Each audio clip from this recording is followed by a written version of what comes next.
બેન મોરજીભાઈ પટેલિયા અને અરવિંદભાઈ મોરજીભાઈ પટેલિયા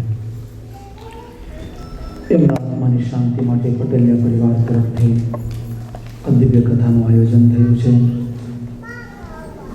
આદરણીય પૂજ્ય બા બિમલભાઈ, મિતેશભાઈ, અલ્કેશભાઈ, સુનિતભાઈ, પિયાબેન અને ચિરંજીવ જય, આ સમસ્ત પટેલિયા પરિવાર તરફથી આપ સૌનું સ્વાગત છે. શ્રીમદ આ ભાગવત કથા આપ સુધી અહીંયા પહોંચી છે ત્યારે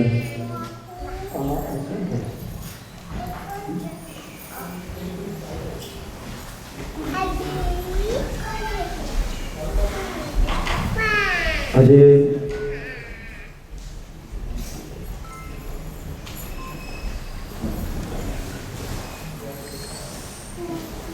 આપ સૌને જણાવું કે આ કથા અહીંયા સુધી કઈ રીતે પહોંચી છે. શ્રી હનુમાનજી મહારાજની કૃપાથી મારા હજી થોડું અવાજ વધારે જણાવ.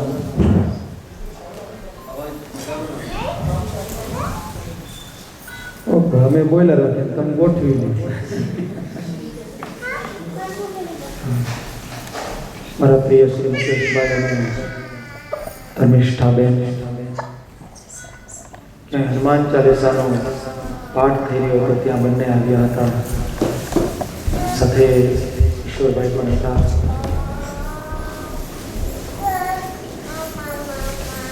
ત્યારે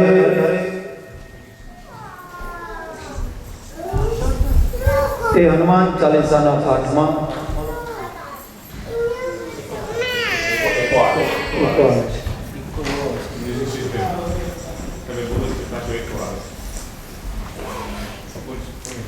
જ્યારે એ પાઠ ચાલતો હતો, આવી જાઓ મારો વાલો, આવી જાઓ.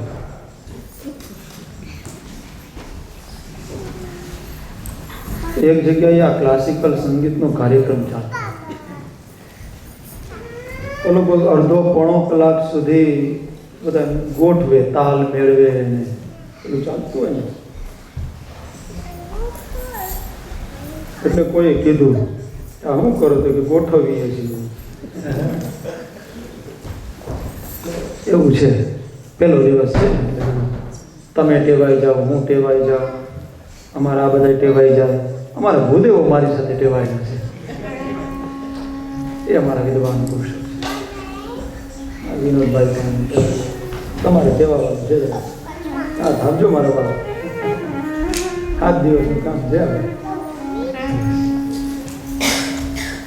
તો ત્યાં હનુમાન ચાલીસાનો પાઠ ચાલતો હતો અને એક હનુમાન ચાલીસા મેં કરાવેલી, તમને ખ્યાલ છે. એ પાઠ પૂરા થયા એટલે જ્યારે અમે પ્રસાદી લેવા બેઠા તો ત્યાં બેને વાત કરી કે મારા પૂજ્ય પિતાશ્રીને શ્રીમદ ભાગવત કથાનું આયોજન કરવું છે. એ દિવ્ય પવિત્ર આત્માનો ત્યારે ખાસ સ્મરણ થઈ આવે છે કે ભાઈ તમે ક્યારે આવશો? મેં કીધું બેન, મારા મુખમાંથી આ જ શબ્દ નીકળેલા હતા કે બેન તું જ્યારે કહીશ ત્યારે હું તમારે આંગણે આવવા માટે હું તૈયાર છું.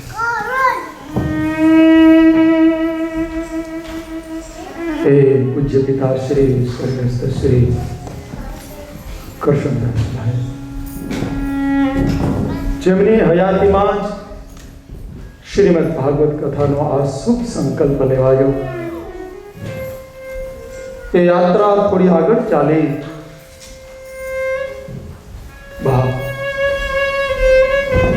કેટલો ભાગ્યશાળી હશે એ જીવ. ત્યારબાદ મારી લેસ્ટરમાં પોપટ પરિવારની કથા ચાલે. એ સમયે ફરીથી બહેનનો ફોન આવ્યો, ભાઈ બાપુજીની તબિયત થોડી બગડી રહી છે.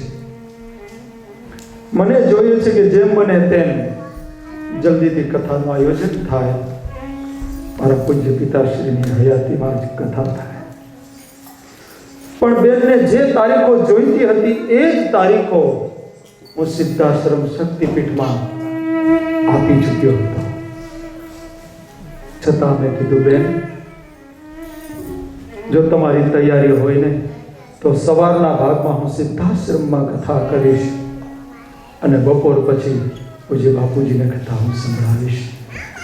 મને થોડો થાક લાગશે, કારણ કે બાપુજીની તબિયત કથળી રહી હતી, વધારે ખરાબ થતી જતી હતી.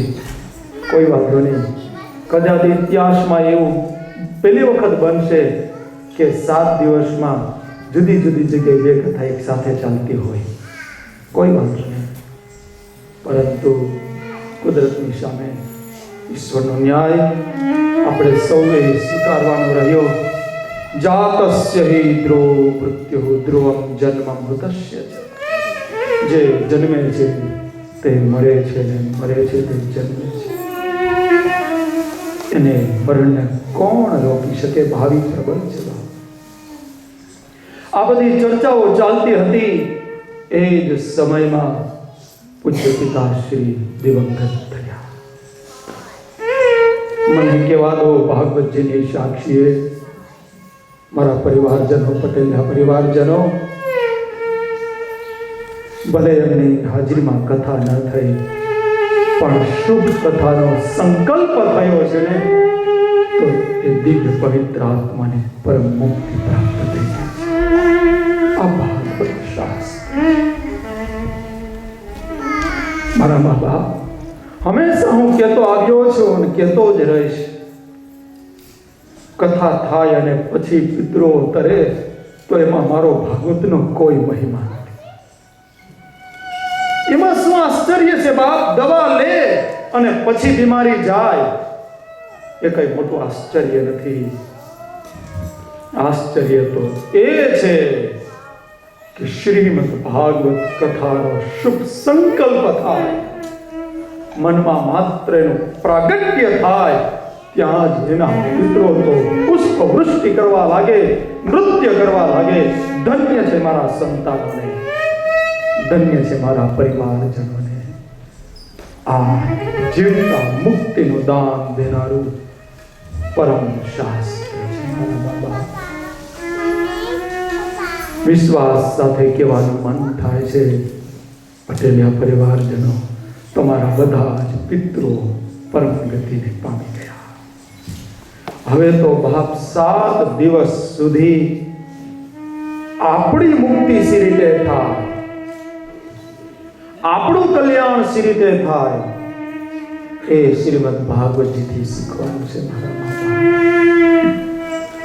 મુક્તિ મૃત્યુ બાદ નથી, મુક્તિ તો જીવતા જ પ્રાપ્ત થાય છે. કોઈ સંત મહાપુરુષે સરસ કહ્યું છે, મુક્તિ મૃત્યુને એક ક્ષણ પૂર્વે છે. એટલા માટે સત્સંગનો બહુ મહિમા છે. એક ઘડી આધી ઘડી આધી में पुनिया तुलसी संगत साधु कटे को अपराध एक घड़िया द्वारे जाओ मारा तुलसीना चरणों જેને વેદોને બાપ નાના પુરાણ નિગમાગમ સંમતમ યત, જેને અનેક શાસ્ત્રોને એ વેદના મંત્રોના અર્થને માનસમાં સમાવી. બાપ જન્માંતરે ભવેત પુણ્યમ તદા ભાગવતમ લભે. ભાગવતજી આપણા પુણ્યોના જન્મ જન્માંતરના પુણ્યોનો ઉદય થાય ત્યારે ભાગવત કથા કહેવાનો અને કરાવવાનો આપણને પરમ સૌભાગ્ય પ્રાપ્ત થતું હોય છે. અહીંયા એક ઘડી નહીં બાપ, આધી ઘડી, આધીમાં પણ અડધી ઘડી જો બાપ ભાગવતજીનો સત્સંગ પ્રાપ્ત થઈ જાય ને તો બાપ જીવતા જ તરી જઈએ. આ એવી ઔષધિ છે બાપ, આજે કેટલા આપણે ભાગ્યશાળી છીએ કે ગણપતિ ગજાનન મહારાજનો દિવ્ય ઉત્સવ ઉજવાઈ રહ્યો છે. આખો વિશ્વ આજે જોઈ રહ્યું છે એ વિઘ્ન હરતા ગણપતિ ગજાનનના પૂજનમાં મસ્ત બની છે. ભગવાન ગજાનન ગણપતિને પ્રાર્થના કરીએ, હે ગણપતિ દાદા, અમારા જીવનમાં આવતા બધા જ વિઘ્નોને તમે હરી લેજો. અમારું જીવન રિદ્ધિ સિદ્ધિ પૂર્ણ બને. આવો વિનય પત્રિકાના એ પદ દ્વારા શ્રી ગણપતિજીની સ્તુતિ કરીએ અને કથાને આગળ વધારીએ. પહેલા તો ગણપતિ ગજાનન મહારાજનો ભાવ અને શ્રદ્ધાથી જય ઘોષ કર્યો. શ્રી ગણપતિ ગજાનન મહારાજ કી જય. ગાઈએ ગણપતિ જગવંદન, ગાઈએ ગણપતિ જગવંદન. શંકર ભવાની નંદન, શંકર સુવન ભવાની નંદન, ગાઈએ ગણપતિ જગવંદન, ગાઈએ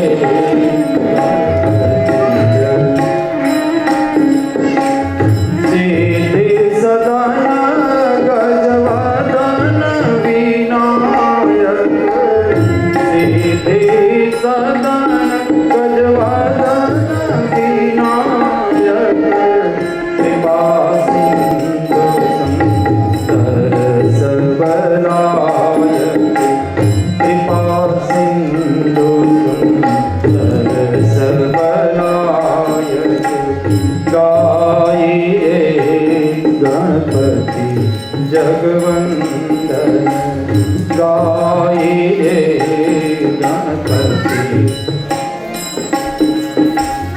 મોદક પ્રિય મુદ મંગલ દાતા, સાંભળો અને ગાઓ.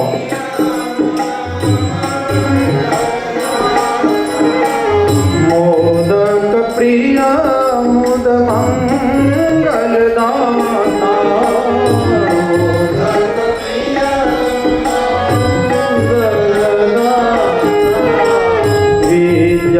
વિદ્યાવારિધિ બુદ્ધિ વિધાતા, વિદ્યાવારિધિ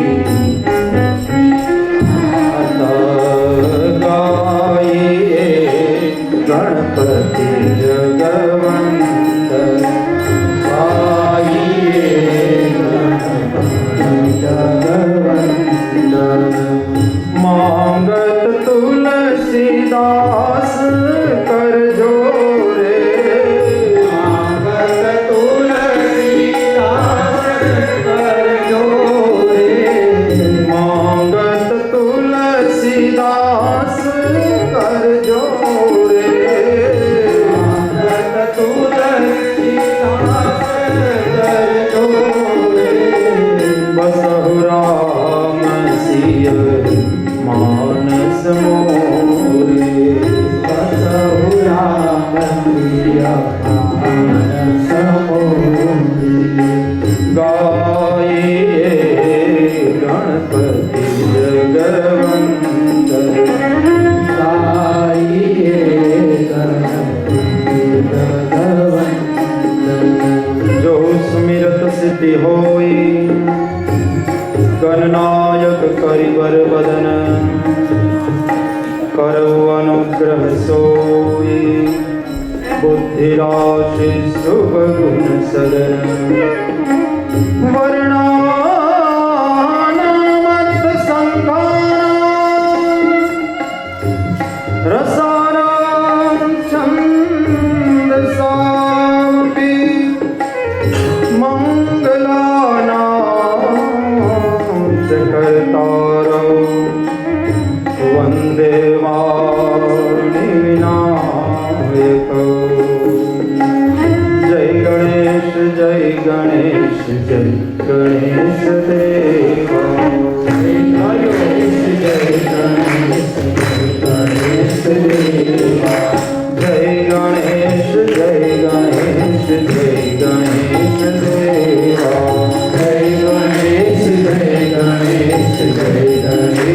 देवा। माता जागी पार्वती पिता महादेवा। माता जागी पार्वती पिता महादेवा। माता जागी पार्वती पिता महादेवा। माता जागी पार्वती पिता महादेवा। जय गणेश जय गणेश जय गणेश देवा। जय गणेश जय गणेश जय गणेश देवा। पान चढ़े फूल चढ़े और चढ़े मेवा। पान चढ़े फूल चढ़े और चढ़े मेवा। पान चढ़े फूल चढ़े और चढ़े मेवा। चढ़े फूल चढ़े और चढ़े मेवा। लडवन का भोग लगे संत करे सेवा। लडवन का भोग लगे संत करे सेवा। लडवन का भोग लगे संत करे सेवा। लडवन का भोग लगे संत करे सेवा। जय गणेश जय गणेश जय गणेश देवा। जय गणेश जय गणेश जय गणेश देवा। माता जागी पार्वती पिता महादेवा। माता जागी पार्वती पिता महादेवा। श्री गणपति गजानन महाराज की जय।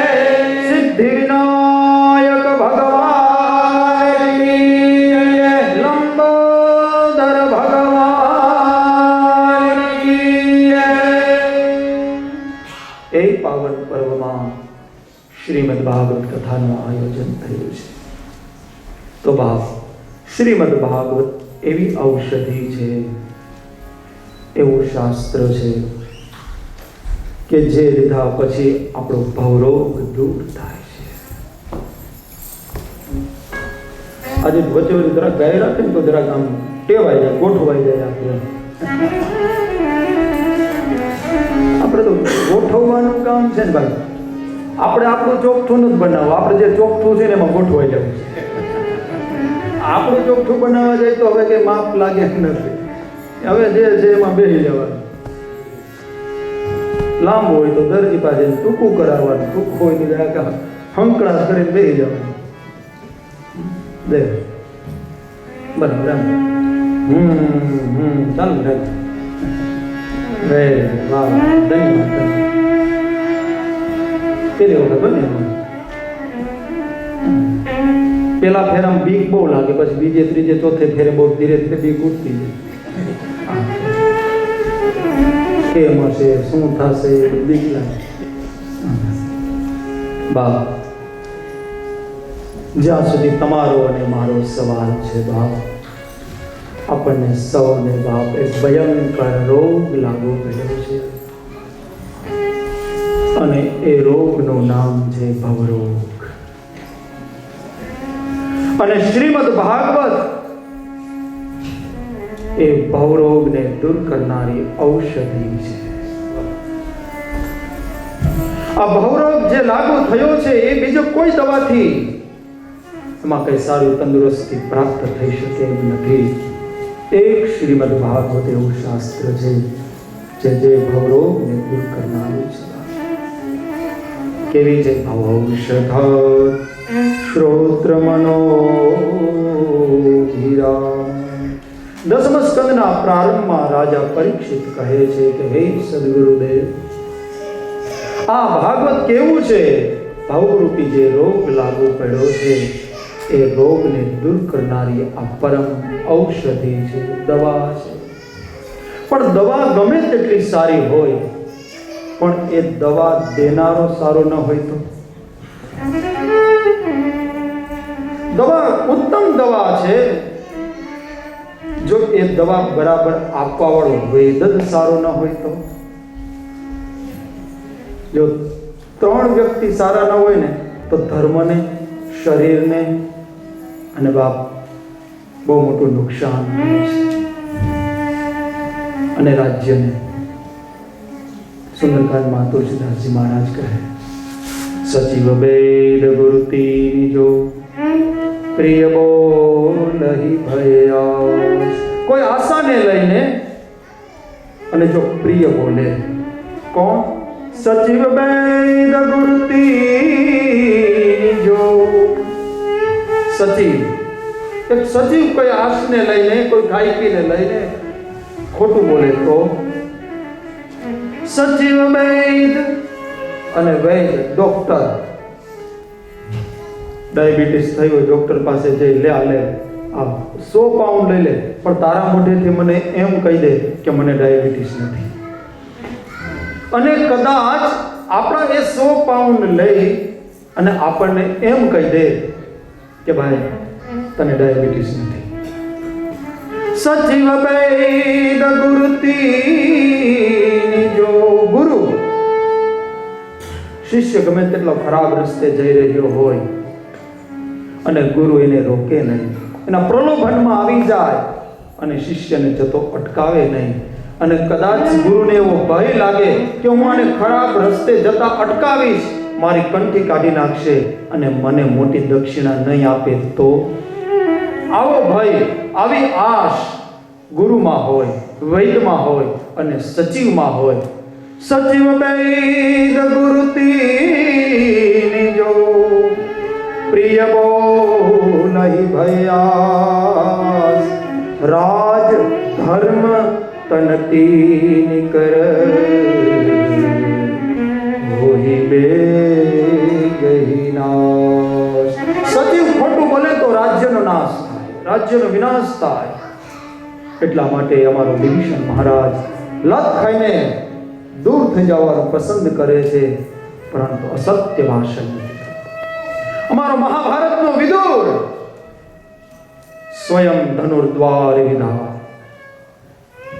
ધૃતરાષ્ટ્રને ખૂબ સમજાવે છે દુર્યોધનને ખૂબ સમજાવે છે કે દુર્યોધન છોડી દે આ નીતિ ભ્રષ્ટાચાર વ્યભિચાર છોડી દે કૃષ્ણ કહે છે 5 ગામ આપવાની વાત કરે છે સાચી વાત કરે છે 5 ગામ આપી દે આપવા તૈયાર ન થયો તો વિદુરે બાપ હસ્તિનાપુરનો ત્યાગ કરી દીધો અધર્મનો શરણે ન ગયો જો સચિવ ખોટું બોલે તો બાપ રાજ્યનો વિનાશ થાય ગુરુ ખોટું બોલે કોઈ મહાપુરુષ અસત્ય ભાષણ કરે પ્રલોભનમાં આવી ખોટી વાહવા વખાણ કરવા લાગે તો ધર્મનો વિનાશ થાય અને વેદ ખોટું બોલે તો બાપ એ શરીરનો નાશ થાય તો બાપ ગમે તેટલી સારી ઔષધિ હોય પણ એનો દેનારો સારો ઉત્તમ ન હોય તો દવા સારી પણ એ દવાને જાણનારો ડોક્ટર પણ હોવો જોઈએ તો બાપ આપણને જે ભીમ રોગ લાગુ પડ્યો છે ભયંકર રોગ લાગુ પડ્યો છે એનો વૈદ કોણ છે સદગુરુ જ્ઞાન વિરાગ જોગ કે સદગુરુ જ્ઞાન વિરાગ જોગ કે વિબુધ વૈદ ભવ ભીમ રોગ કે આ બાપ આપણો કોણ છે સદગુરુ છે વૈદ છે શુકદેવ વૈદ છે તુલસી વૈદ છે વ્યાસ વૈદ છે પણ એ વૈદ કેવો છે સદગુરુ જ્ઞાન વિરાગ જોગ કે વિબુધ વૈદ વિબુધ વૈદ ખૂબ જાણકાર વિબુધ વૈદ ભવ ભીમ રોગ કે સદગુરુ જ્ઞાન વિરાગ જોગ કે સદગુરુ કોને કહેવાય બાપ જે ભવરોગ લાગુ પડ્યો છે એનો જે વૈદ છે એ જ સાચો સદગુરુ છે નહીતર બાપુ આપણે પેલું કહેવાય ને કર્યા ગુરુને જો બોધ નહીં આપે એના તે ચેલા સિદ્ધ થઈએ હે કયા ગુરુને બોધ નહીં આપે, એના ચલાતે સિદ્ધ થઈ.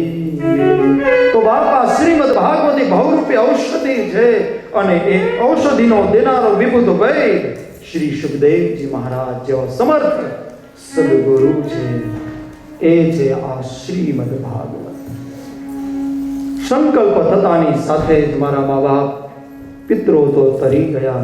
હવે આપણે સી રીતે તરવું, આપણને જે આ રોગ લાગુ પડ્યો છે એ રોગમાંથી આપણે સી રીતે છૂટવું, એ કળા આપણને શ્રીમદ ભાગવત શીખવે છે. તો બાપ એ કળા પ્રાપ્ત કેમ કરવી? બહુ સરળ વાત. મારા શ્રોતાજનો, ધીરે ધીરે તો બાપ હવે મારા કાયમી શ્રોતાઓ બનતા જઈ રહ્યા છો, ત્યારે હું ખરેખર દિલથી બહુ રાજી થાઉં છું. અને એમાં બાપ થોડા સમજદાર શ્રોતાઓ, થોડા અભ્યાસુ શ્રોતાઓ બેઠા હોય તે વિશેષ આનંદ થાય. મારા બાબા, આ કથા ક્ષેત્રને આપણે દિવ્ય બનાવવું છે. બિમલભાઈ અને મને મુકેશભાઈ કહેતા હતા કે શાસ્ત્રીજી એવી કથા થવી છે કે ડંકો વાગી જવો છે. હું કહું ડંકો હું નગારા વાગશે. ગડબડાટ થાય, ધીરજ રાખજો બાપ. તમારી શ્રદ્ધા હોવી જોઈએ બાપ. ઈશ્વરને તો ડંકા વાગી રહ્યા છે. આપણી મુક્તિ કરી લેવાની છે બાપ. બિમલભાઈ પિત્રો તરી ગયા તમારા, હવે આપણી મુક્તિ કરવાની છે. આપણી મુક્તિ સી રીતે થાય બાપ, એ ભાગવતી સમજાવે અને મારું રામચરિતમાનસ સમજાવે.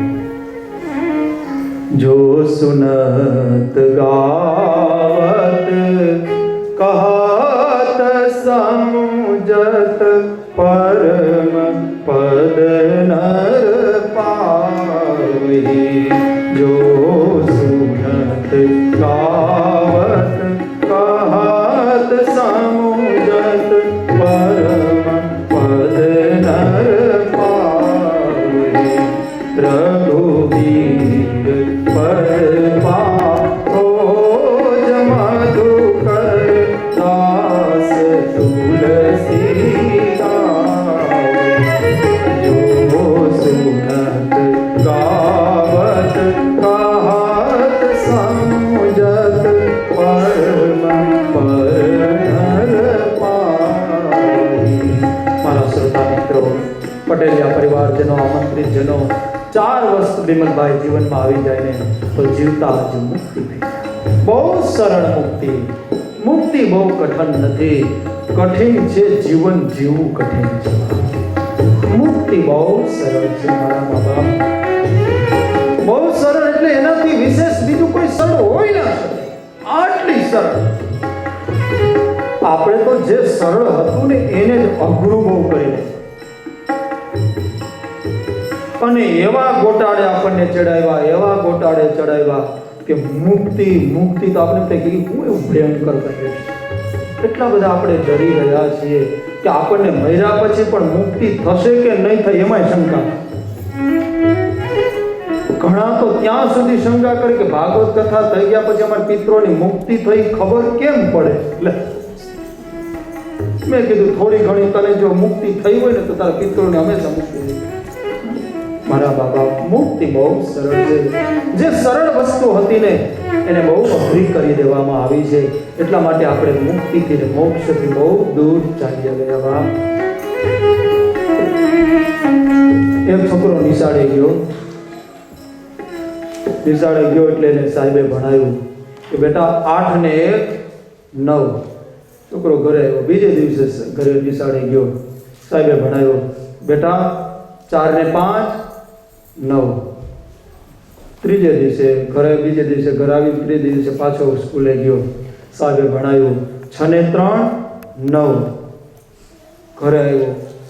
ચોથે દિવસે પપ્પાએ કીધું દીકરા તારે સ્કૂલનો ટાઈમ થઈ ગયો, નિશાળે નથી જાઉં. તો કે બાપજી હું પપ્પા હું નહીં જાઉં. કેમ? તો કે મારા સાહેબને જ ખબર નથી કે 9 કેમ થાય. કોઈક દિવસ કે 8 ને 1 9, બીજે દિવસે કે 4 ને 5 9 અને ત્રીજે દિવસે કે 6 ને 3 9. હજી સાહેબ જ કંઈ નક્કી નથી કરી શક્યા કે 9 કેમ થાય. બસ આવું આપણને કરાવી દીધું છે. મુક્તિ વિશે આપણે આ રીતના એવો વિચાર કરીને બહુ અઘરું છે પણ બાપ 6 ને 3 9 એ પણ 9 જ હતા, 4 ને 5 9 એ પણ 9 જ છે, 8 ને 1 9 એ પણ 9 જ છે. બહુ કંઈમાં અઘરું નહોતું પણ એને બરાબર સમજાવવાની જરૂર હતી. એ રીતના મુક્તિ બહુ અઘરી નથી બાપ, મુક્તિ બહુ સરળ છે. 4 વસ્તુ જીવનમાં આવી જાય તો મુક્તિ મળી જાય બાપ. એક તો સાંભળતા આવડી જાય, બરાબર આપણને સાંભળતા આવડી જાય ને તો આપણી મુક્તિ થઈ જાય. આપણે એમ કહીએ અમે સાંભળીએ જ છીએ ને, બધા સાંભળીએ છીએ બરાબર, પણ મારા બાપ સાંભળવાનો અર્થ છે એ સાંભળેલું જીવનમાં આચરણમાં મુકાઈ જાય. એનું નામ જ તો મંગલાચરણ છે બાપ. અને જેનું સાંભળેલું એ આચરણમાં મુકાઈ ગયું છે ને એવા મહાપુરુષોના ચરણોને આપણે પૂજીએ છીએ બાપ. મંગલ છે જેનું આચરણ, એનું સ્મરણ કરવું, એનું નામ જ તો મંગલાચરણ છે બાપ. તો સાંભળતા આવડી જાય બાપ, સાંભળતા શીખી જાય.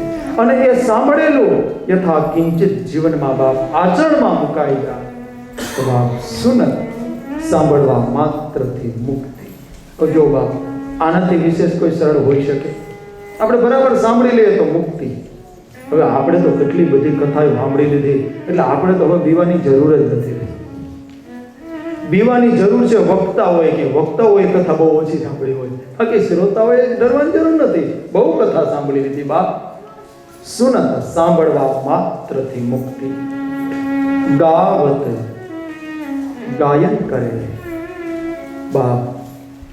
એકલો બેઠો રામચરિત માનસની ચોપાઈને ગુનગુનાવતો હોય તો ગાવા માત્રથી મુક્તિ થઈ જાય. કોઈ સાંભળવા વાળું મળી જાય તો એને સંભળાવે, કોઈ સાંભળવા વાળું ન મળે તો એકલો ગાય. અને બાપ કહત કેવા માત્રથી મુક્તિ. આમાં વક્તાઓ પણ કહે, ભગવાનની કથા કહે, પરમાત્માનું નામ ગુણાનુવાદ ગાય કહે તો કેવા માત્રથી મુક્તિ. અને બાપ સમજત એને સમજે, એને વિચારે, આટલા 4 વસ્તુ કરવા માત્રથી મુક્તિ થઈ જાય. પરંતુ શ્રવણમાં શ્રદ્ધા હોય, શ્રદ્ધાપૂર્વક સાંભળે અને પ્રેમથી હરિ ગુણગાન ગાય. કેવી રીતના ગાય? તાલીઓ પાડતા મારા મા બાપ આપ સૌ ગાઓ. ભજ ગોવિંદ ગોવિંદ ગોપાલા, ગોવિંદ ગોવિંદ ગોપાલા. તાલીઓ પાડતા ગાઓ. જરા અમારું પણ અહીંયા ગોઠવાઈ જાય બરાબર, અને આપણે બધા ગોઠવાઈ જાય. જય હો.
સાંભળે, કહે અને સમझे, श्रद्धापूर्वक सुने और प्रेम थी भगवान गुणानुवाद गाय, विश्वास पूर्वक कहे અને વિવેક પૂર્વક એને સમજવામાં આવે તો બાપ પરમ પદ નર પાવે, પરમ પદની પ્રાપ્તિ થાય છે.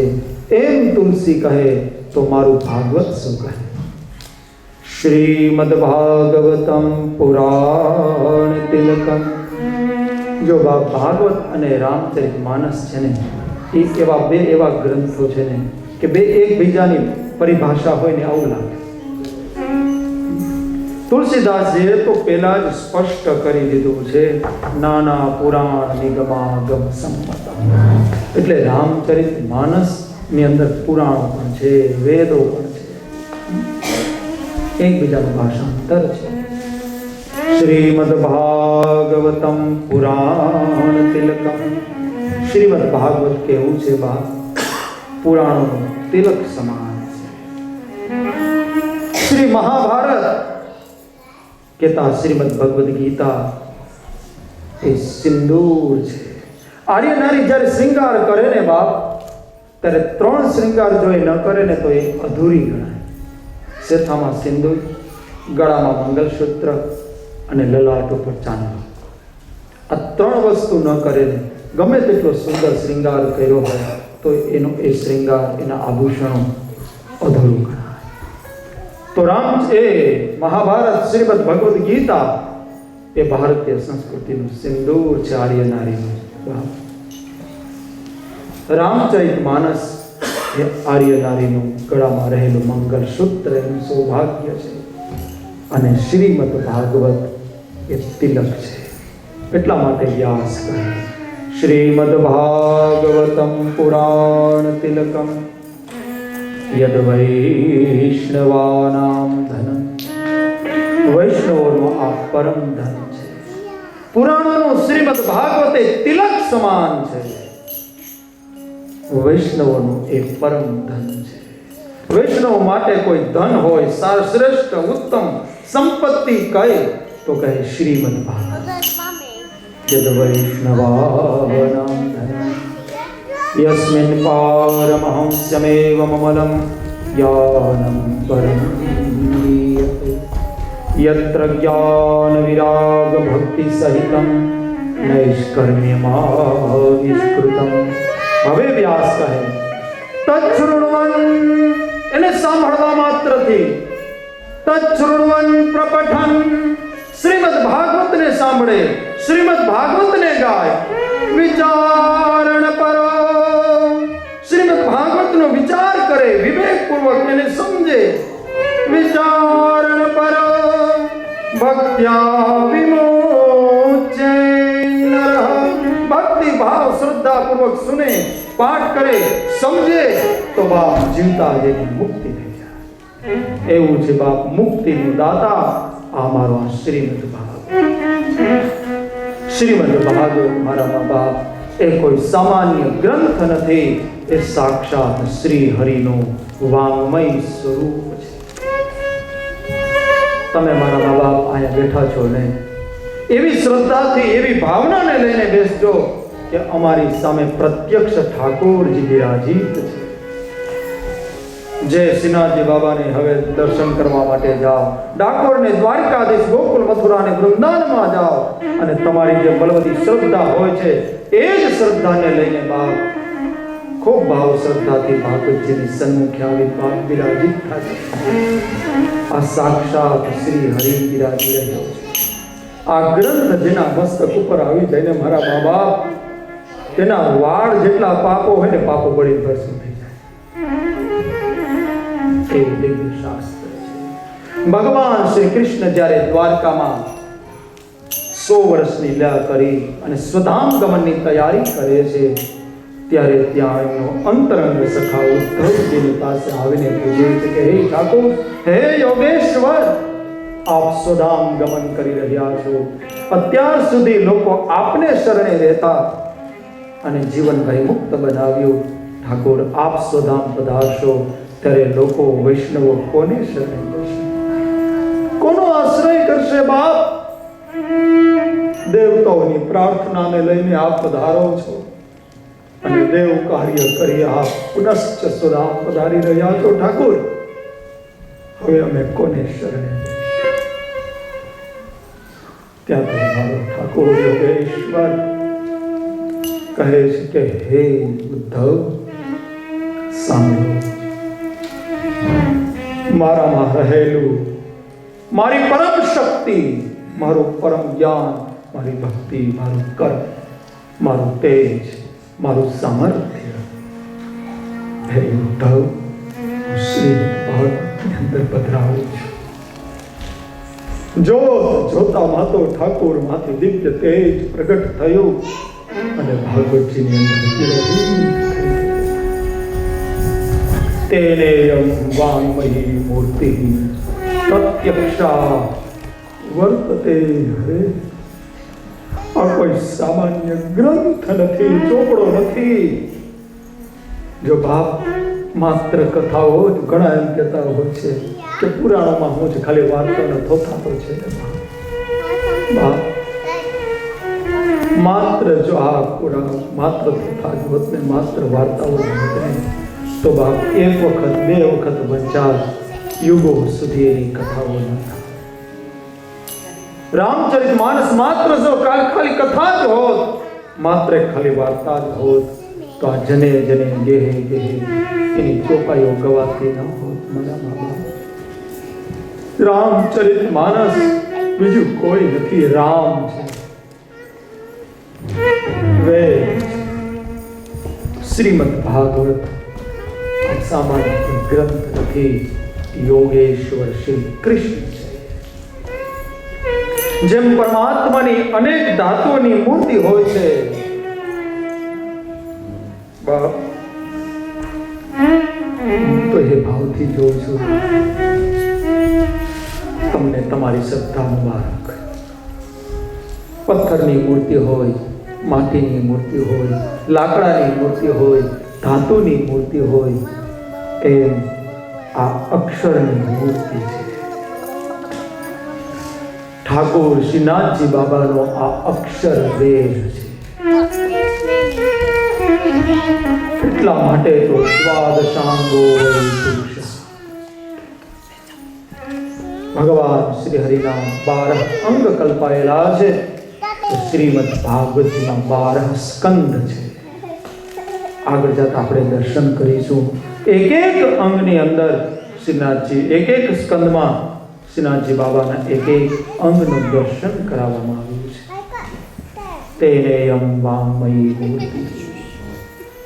એવું મારી માં તમારા પિતૃઓની પરમ કૃપાથી, એમના આશીર્વાદથી આ ગ્રંથ તમારે આનંદ. આનાથી વિશેષ બીજું કોઈ ભાગ્ય હોય ન શકે. આનાથી વિશેષ બીજું કોઈ સૌભાગ્ય હોય ન શકે. તમને લઈને, તમને નિમિત્ત કરીને કેટલા બધા વૈષ્ણવ કથાનું શ્રવણ કરશે, મહાપ્રસાદ ગ્રહણ કરશે. એ જ તમારા પિતૃઓના પુણ્ય બતાવે છે. મિત્ર, કથા કોને નથી કરવી? કથા તો બધાને કરવી છે. પૈસા કોની પાસે નથી? સંપત્તિ તો બધા પાસે છે, પણ બધા જ આ કાર્ય કરી શકતા નથી. તો શું એ ખરાબ છે, નાસ્તિક છે? એમ નહીં. એના ભાગ્યોનો, પુણ્યનો હજી ઉદય નથી થયો બાપ. જ્યાં સુધી આંબે મોર ના આવે, ખાટી કેરી ન થાય, ત્યાં સુધી બાપ ફળ ના આવે, ત્યાં સુધી એનો રસપાન સી રીતે થાય બાપ? એના ભાગ્યોનો ઉદય નથી થયો. તમારા પિતૃઓના, તમારા પૂર્વજોના અને તમારા પુણ્યો પાકીને બાપ ફળ આપવા માટે તૈયાર થયા છે. એટલા માટે તમને આ શુભ સંકલ્પ. ભક્ત્યા વિમુચ્ય નરઃ. એ શ્રદ્ધાથી બેસજો બાપ. મને ભૂલી જાજો, હું તો એકમાત્ર નિમિત્ત છું. जिमी बालक कहतो तरी बाता सुनहि मुदी मन પિત અરુ માતા. માતા પિતા જેમ બાળકની નાની નાની વાર્તાઓ સાંભળીને રાજી થાય એમ રાજી થજો. હું તો નિમિત્ત છું મારા મા બાપ. જે કંઈ છે ને આ ભાગવત છે. ભાગવતજી પ્રત્યે તમારી જેટલી શ્રદ્ધા મજબૂત હશે ને એટલું જ તમને ફળ પ્રાપ્ત થશે. શ્રદ્ધા બહુ જરૂરી છે બાપ. નાનકડું એવું ગામ, એ ગામમાં દુષ્કાળ પડ્યો. લોકો પાણી માટે ત્રાહિમામ કરે. ગામડાનો એ સમાજ કોણ એને સાથ આપે? આજુબાજુ કૂવામાંથી પાણી ખેંચી લીધા, ક્યાંય પાણી મળે નહીં. અંતે બાપ ગામડામાં નાનકડો એવો ચોરો હોય, ઠાકરનું મંદિર હોય, ભગવાનની શરણે જાય. ગામડાના અભણ માણસો કહે ચાલો નદી કિનારે ભગવાન ભોળાનાથનું મંદિર છે, ઠાકરનું મંદિર છે, ત્યાં જઈને અખંડ રામ ધૂન કરીશું. હવે તો બાપ ભગવાન બચાવે, એ કરુણા કરે, કંઈક વૃષ્ટિ થાય તો આપણું જીવન ચાલે. ગામવાસીઓ બધાએ નક્કી કર્યું છે. આખા ગામ લોકો બધા તૈયાર થયા છે મંદિરે જઈ અખંડ રામ ધૂન કરવા માટે. ગ્રામજનો બધા નીકળ્યા, ધીરે ધીરે મંદિર તરફ જઈ રહ્યા છે. એવામાં 10 વર્ષની નાનકડી અમારી આ ભાગીશા જેવડી દીકરી હાથમાં છત્રી લઈને બધાને ભેગા ચાલતી થઈ. બધા વડીલો કહેવા લાગ્યા, બેટા ક્યાં વરસાદ પડે છે, તું આ છત્રી લઈને હાલી નીકળી? વરસાદ માટે તો આપણે જઈ રહ્યા છીએ. બેટા વરસાદ ક્યાં છે, તું આ છત્રી તું ભીંજાઈ જવાની. પણ 10 વર્ષની એ દીકરીની તમે શ્રદ્ધા જુઓ, ભગવાનમાં એનો વિશ્વાસ જોવો. કહે છે વડીલો સાંભળો, આપણે શું કામે જઈ રહ્યા છીએ? કહે છે રામધૂન કરવા માટે. શું કામે રામધૂન કરવાની છે? તો કે આપણા ગામમાં દુષ્કાળ પડ્યો છે, રામધૂન કરીએ ને પ્રભુ કૃપા કરે ને વૃષ્ટિ થાય. તો કે વાત સાચી છે, હું પણ એ જ શ્રદ્ધાને લઈને આવી રહ્યો છું તમારી સાથે. મને પૂર્ણ વિશ્વાસ છે આપણે રામધૂન કરશું એટલે વરસાદ થવાનો જ છે. તો બાપ જ્યારે પાછા વળતા હોય ને ત્યારે આપણે ભીંજાઈ ન જાઉં હું, એટલા માટે મેં છત્રી સાથે લીધી છે. આનું નામ છે શ્રદ્ધા. રામધૂન કરીને વરસાદ થશે ને તમે વળતા પાછા બધા ભીંજાઈ જશો. મારી પાસે છત્રી હશે તો હું ભીંજાય નહીં. આવી શ્રદ્ધા તો સાંભળવા માત્રથી મારવા ભાગવત મુક્તિ દાન માટે સિંહ ગર્જના કરે. જો સુનાત ગાવત કહત સમજત પરમ પદ નર પાવઈ. રઘુબીર પદ પાજ મધુકર દાસ તુલસી ગાવઈ. કપિસેન સંગ સંગારી સીચઈ રામ સીતહિ. સાંભળવા માત્રથી, કહેવા માત્રથી, ગાવા માત્રથી, સમજવા માત્રથી પરમ પદને પ્રાપ્ત કરાવનારું આ દિવ્ય શાસ્ત્ર છે. 7 દિવસ પર્યંત મારા મા બાપ પરિવારજનો આપણે ખૂબ ખોબે ખોબે પાન કરવાનું. અને બાપ આ રસ્તો એવો છે ને કે તમારી તૃપ્તિ પણ બની રહેશે, તૃપ્તિ પણ થશે અને પ્યાસ પણ વધતી જશે. આ પદાર્થ એવો છે, આ ભક્તિનો પદાર્થ, આ સત્સંગનો પદાર્થ એવો છે. ખાતા તૃપ્તિ પણ મળે, ઓડકાર પણ આવે અને વધારે ખાવાનું મન પણ થાય. પેલા પદાર્થો હોય ને, જાંબુ ગમે તેટલા ભાવતા હોય ને 2-5 ખાય, હાહુ આવીને અમદન ખવડાવે તો બીજું ખાય, હાડી આવીને ખવડાવે તેના કરતાં વધારે એક ખાય, હાડો આવીને કે મારા હમ છે તો વધારે ખાય, દીકરી આવીને કે નહીં પપ્પા ખાવું જ પડશે મારા સમ, એક ખાય. પછી તો એનો હાથ પકડી ગયા, હવે ખાવડાવશો ને તો જેટલા અંદરથી એ બારે આવી જશે. અને અંતે આગ્રહ કરવા જ લાગે, વેવાય આવે, વેવાણ આવે, ખવડાવતા ખવડાવતા એવી નીકળી પડે બહાર કે જિંદગી ભર એને ગુલાબજાંબુ જોવે ને ત્યાં ઉલટી થઈ જાય. એટલી અરુચિ એ પદાર્થ પ્રત્યે થઈ જાય. પણ આ તો બાપ આ પદાર્થ તો એવો છે કે જેટલો એનું પાન કરતા રહીએ ને એટલે તૃપ્તિ પણ મળતી જાય અને વધારે વધારે પીવાની ભૂખ પણ જાગૃત થતી જાય. એવી આ દિવ્ય અમૃત છે.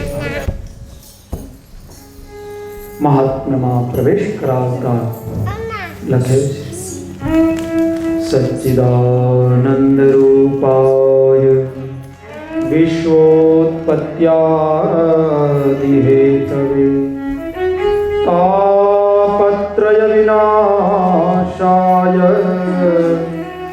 શ્રી કૃષ્ણાય વયમ શ્રીમદ ભાગવતજીનો 6 અધ્યાયમાં મહિમા ગાન કર્યું છે અને એ પણ પદ્મ પુરાણ શ્રીમદ ભાગવતજીનો મહિમા ગાન કરે છે. જો બાપ મહાન વ્યક્તિ હોય ને એ પોતાનો પરિચય પોતાને મોઢે શું કહેવા માંગે છે? બડો બડાઈ ના કરે, બડો ન બોલે બો, હીરા મુँह से ना કહે, લાખ હમારા મોલ. હીરો થોડું કહે કે અમારો લાખો મોલ છે, એ તો ઝવેરી કહે એની કિંમત સમજીને કે ભાઈ આ તો લાખોનું છે. બાપ આપણે સંસારી છે ને આપણી બડાઈ આપણી મોટાઈ આપણે મોઢેથી જ કરતા હોય છે. આપણે હંમેશા આપણાથી બીજાને નાનો જ ગણતા હોઈએ છીએ અને આપણો મહિમા કેટલો ગાતા પડતા હોઈએ છીએ. આપણે કોઈનાથી હું લેવા દેવા ખરા? મને તેવી જરા કંઈ ટેવ નમરે આપણે કોઈકની શું આમ નિંદા કુથલી કરવી, આમ કરતા જઈએ ને પાછું બોલતાય જઈએ. મને એવું તો જરાય ના ગમે. ભગવાને દીધું, આપણે કેટલે અમે ભગવાને દીધું છે તો વાપરવું જોઈએ એમ કરતા ભૂમિકા બંધાવતો એને જે કહ્યું બધું ગાઈ. બાપ આપણે મોઢેથી કેટલી મોટી બડાઈઓ કરતા હોય છે. તો શ્રીમદ ભાગવત શાસ્ત્ર એટલું દિવ્ય શાસ્ત્ર છે બાપ કે એનું મહિમા ગાન 6 અધ્યાયમાં પદ્મ પુરાણ કરે છે કે શ્રીમદ ભાગવતજી કેવું છે. એનો પરિચય કરાવે છે. પરિચય બહુ મહત્વનો હોય છે બાપ, કારણ કે શ્રીમદ ભાગવતજીનો મહિમા સાંભળીએ ને તો ભાગવતજી પ્રત્યે આપણને વિશેષ પ્રેમ થાય. કોઈ પણ વ્યક્તિનો આપણે વિશેષ પરિચય જાણી લઈએ તો એ વ્યક્તિ પ્રત્યે આપણને વિશેષ લગાવ થાય. તો આ 6 અધ્યાયમાં ભાગવતજીનું મહાત્મ્ય ગાન કરતા સર્વપ્રથમ નંદનંદન ભગવાન શ્રી કૃષ્ણના ચરણમાં નમસ્કાર કર્યા છે. ભગવાનનો અહીંયા સ્વરૂપ પરિચય, સ્વભાવ પરિચય અને કાર્ય પરિચય, ભગવાન કેવા છે, ભગવાન શું કરે છે અને ભગવાનનો સ્વભાવ કેવો છે, આ 3 પ્રકારે ભગવાનનો પરિચય કરાવે છે. સર્વપ્રથમ ભગવાનના સ્વરૂપનું દર્શન કરાવે છે. સચ્ચિદાનંદ રૂપાય. મારા બાબા મારી સાથે આપ સૌ ગાઓ. 7 દિવસ સુધી ભૂલી જાજો કે અમે કીર્તન હોલમાં બેઠા છીએ, એવી ભાવના કરો કે અમે તો નૈમિષારણ્યમાં બેઠા છીએ. એ ભાવનાથી ઋષિ બનીને, શુક સૌનકાદી ઋષિ બનીને બાપ ખૂબ પ્રેમથી અને ભાવથી ગાઓ. શ્રીમદ ભાગવત ગાયે ને એટલું મીઠું છે. બ્રહ્મલિંગ પૂજ્યપાદ ડોંગરેજી મહારાજ કહેતા કે બની શકે એટલા શ્રીમદ ભાગવતજીના શ્લોકો ગાવા. આપણે ગાઈએ છીએ ને તો બાપ એ ગાન સાંભળીને ગોવિંદ આપણી હૃદયની અંદર આવીને બિરાજિત થાય છે. કારણ કે ગોવિંદને ગીત પ્રિય છે, ગોવિંદ ગાન પ્રિય છે. માટે ભાગવતજીનો આ મંત્ર મારી સાથે આપ સૌ ગાઓ. એટલો મીઠો છે. વિચાર કરો, આ ભાગવતજીના સંસ્કૃતના શ્લોકોને આપણે જાણતા સમજતા નથી હોતા, છતાં પણ આપણે સાંભળો કેટલા મીઠા લાગે, કેટલા મધુરા લાગે. અને એમાં બાપ સમજીએ અને સમજીને ગાઈએ તો કે જીવન દિવ્ય થઈ જાય, ધન્ય બની જાય. માટે ખૂબ ધન્ય બની.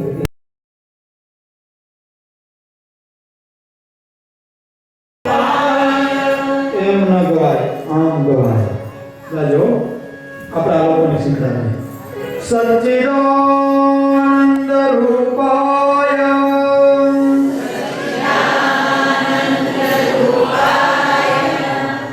સચ્ચિદાનંદ રૂપાય, મને મારા શ્રોતાઓને બોલાવે. બહુ સુરીલા શ્રોતા છે. મને આવા શ્રોતા મળે તો આપ સુરમાં ગાતા. કેવું રૂપાળું લાગે શું કંઠ આપ્યો છે ઠાકોર. મારો ભાઈઓ જાણે કોઈ એનો બાપ નથી. આવો સુરીલો કંઠ પ્રાપ્ત થયો હોય તો બાપ ઈલું ગાવા કરતા ઈશ્વરના ગુણગાન ગાઈએ તો બાપ માટે પ્રેમથી ગાઓ. સચ્ચિદાનંદ રૂપાય,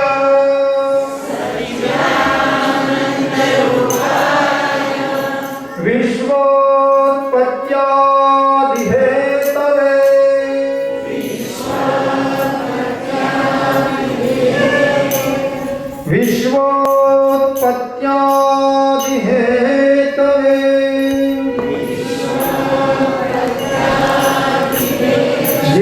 છે ને એનું ઘરમાં હાલશે. અહીંયા હું ડરો છો, અહીંયા હું બેઠો હાથ નથી બેઠો, કેમ ડરું? ઊંચા અવાજે કહો. ઘણા તો એવા બી ગયા સમૂહમાં ઘણા નથી વાત નીકળતા વર્ષો સચ્ચિદાનંદ રૂપાય ઓછો થયો વિશ્વોત્પત્યાદિ હેતવે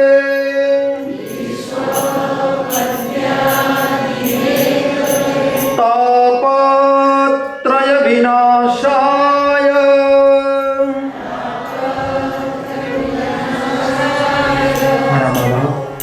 મારો વિશ્વાસ તમને કહું છું, મારી અનુભૂતિ તમને કહું છું.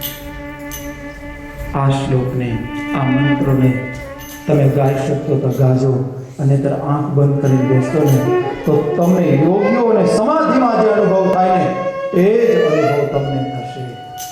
આ મંત્ર છે. આ મારા વ્યાસના દિલમાં ઉગેલા બીજો છે, બાપ પ્રગટેલા મંત્રો છે. આ કોઈ કવિની લેખની નથી, આ તો ભગવાને લખેલી બાબત છે. વ્યાસ એ પણ આપણા 24 અવતારોમાંનો એક અવતાર જ છે. વ્યાસ એ કૃષ્ણ જ છે. વ્યાસ પરમાત્માનો અવતાર છે. તાપત્રય વિનાશાય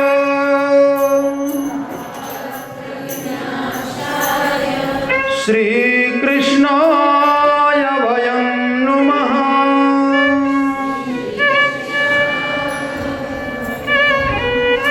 કાલથી એકટાણા નહીં કરતા હું, ગાય નથી વખતે એકટાણા કરો.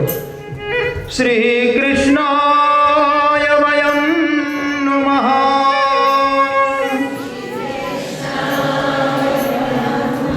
પરમાત્માનું સ્વરૂપ કેવું છે?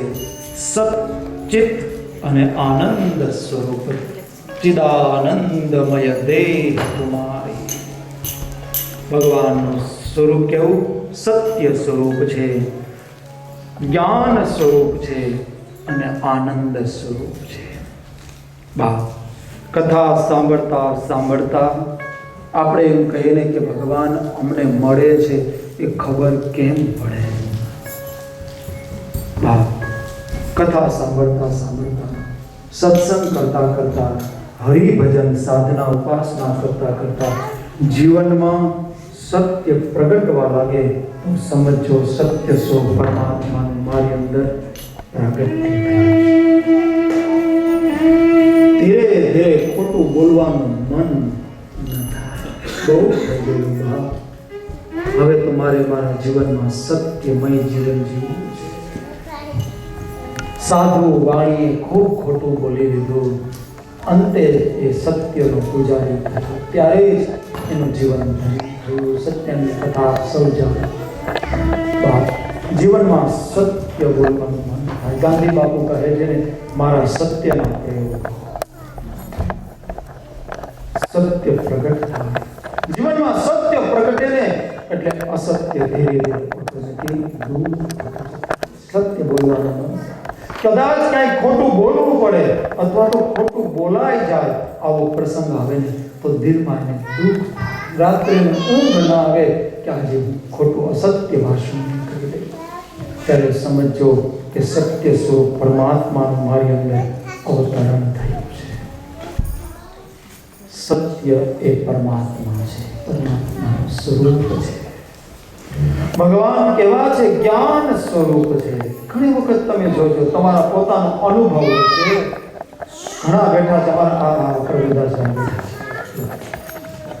એને તમે પૂછો, હું આ તો વ્યાસપીઠ ઉપરથી જે હકીકત છે વસ્તુ કહું, એને તમે પૂછો કે તમે રામચરિત માનસની ચોપાઈ કોઈ ગોઈથી ક્યાંય ગાવા ગયા, શીખવા ગયા? નથી શીખવા ગયા. છતાં પણ લગભગ એમને રામચરિત માનસની ચોપાઈ લગભગ. જ્યારે જ્ઞાન સ્વતઃ અંદરથી પ્રગટવા લાગે, ઘણી વાર આપણને નથી થતું કે આવો વિચાર મને ક્યાંથી, મેં તો વિચાર્યું પણ નહોતું, આ જ્ઞાન ક્યાંથી આવે, આ ખબર ક્યાંથી પડે? આપણે જેટલું કરીએ છીએ એટલું બધું આપણે પાકું કરીને કરીએ છીએ? આપણે જેટલું બોલીએ છીએ સારું સારું, એ શું આપણે બધું ગોખીને બોલીએ છીએ? નથી લાગતું ઘણી વખત આપણે કાગળમાં લખીને કંઈક ગયા હોય અને વિચારો કંઈક અંદરથી જુદા જ પ્રગટ થતા, અંદરથી ભાવ કંઈક જુદો જ પ્રગટ, કહેવાનું કંઈક જુદું હોય, નીકળી જાય કંઈક મારે જ આજે મારે કંઈક કેવું તું કંઈક ને પ્રગટ કંઈક જુદું થયું, પ્રવાહ કંઈક જુદો ચાલ્યો. ત્યારે સમજો મારી અંદર જ્ઞાન સ્વરૂપ પરમાત્માનું અવતરણ થયું છે. જે બેઠેલો છે એ પ્રગટ થયો છે, જ્ઞાન પ્રગટ થયું. આ જ્ઞાન તો ભાઈ ગંગા સતી અને પાનબાઈમાં નરસિંહમાં પ્રગટ થયું છે. કેવી કેવી ઊંડી ઊંડી વાતો કરી દીધી, જે વેદોને વાંચતા આપણી જિંદગી ખતમ થઈ જાય ને કોઈ આપણને સમજવામાં ના આવે, એ જ ગંગા સતી અને પાનબાઈ બાપ આમ ચપટીમાં વાત કરી. જીવન કેવું છે તો ગંગા સતી પાનબાઈને પૂછે છે, વીજળીને ચમકારે હું તો મોતીડા પરોનું પાનબાઈ, અચાનક આશે જોતે જોતામાં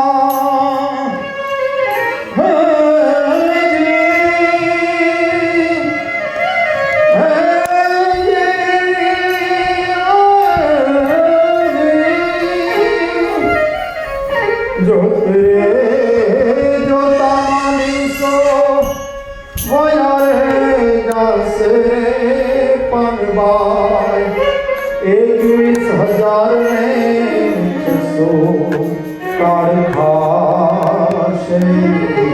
આ ગંગા સતી સંગ છે અને મોતીડું કેમ પરોવા વીજળીના ચમકારામાં, એ જ જે ઉપદેશ આપે અને સંદેશ આપે અને આદેશ કરે એ જ સદગુરુ છે.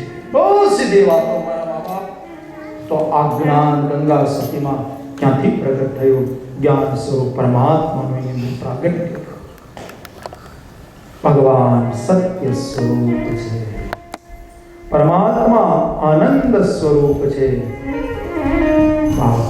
કથામાં બેઠા હોઈએ ત્યારે આપણને કેટલો આનંદ આવે છે, કેટલી મજા આવે. એમ થાય સાંકડા કરીએ, સાંભળ્યા જ કરીએ. અહીંયા બેઠા હોઈએ છીએ ત્યાં સુધી ભલે 3 કલાક સુધી આપણે બધું ન ભૂલી જઈએ, પણ અમુક ક્ષણો તો આપણને વિસ્મૃતિ થાય જ છે જગતની. તો બાપ એક ઘડી આધી ઘડીમાં પણ બાપ પરમાત્માની પ્રાપ્તિ થઈ જાય. 3 કલાક કરવાની જરૂર નથી, એક ક્ષણનો જ આ પ્રયોગ છે બાપ.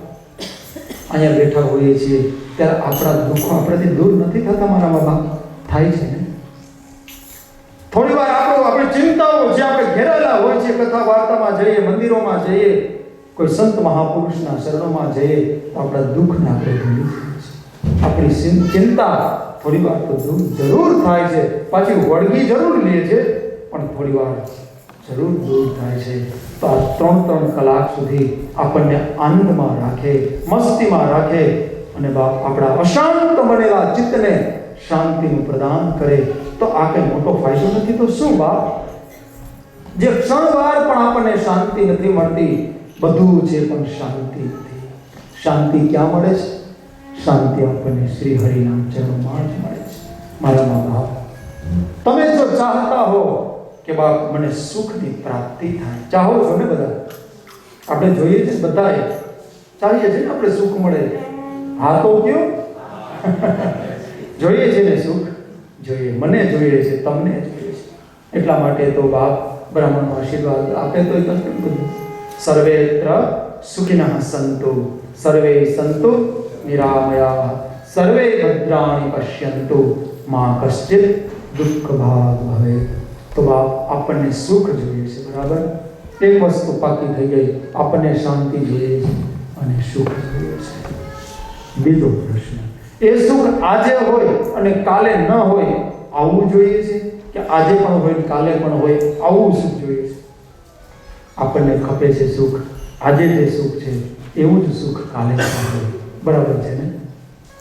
આપણને આજે પણ સુખ જોઈએ છે અને કાલે પણ આપણને સુખ ઘટે છે આપણી પાસે. તો બાપ, આજે સુખ હોય, કાલે સુખ હોય, પણ આવતા વર્ષે સુખ ન હોય, આવું સુખ આપણને જોઈએ છે કે આજે પણ હોય, કાલે પણ હોય, મહિનો દિવસ પછી પણ હોય અને આવતા વર્ષે પણ સુખ હોય, આપણા જીવનમાં હંમેશા માટે સુખ હોય, આવું આપણે સૌ ઈચ્છીએ છીએ. તો આવું સુખ માત્ર પરમાત્માના ચરણોમાં ગયા વિના પ્રાપ્ત થતું નથી. જે સુખનો સાગર છે, જે સુખનો ભંડાર છે, જો આનંદ જોતો હોય, જે સુખ જોતો હોય, તો જે આનંદ સ્વરૂપ છે, જે સુખ સ્વરૂપ છે, જે શાંતિનો ભંડાર છે, એના ચરણમાં જવું પડશે. કારણ કે રામ કોણ છે? જો સુખધામ રામ યસ નામ सकल लोकदायक तीसरा सो सुख धाम राम यस नाम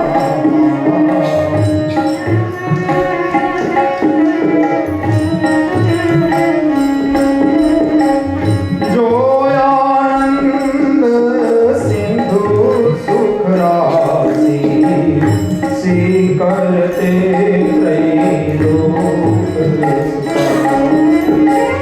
जो आनंद सिंधु सुख राशि करते त्रैलोक सी करते त्रैलोक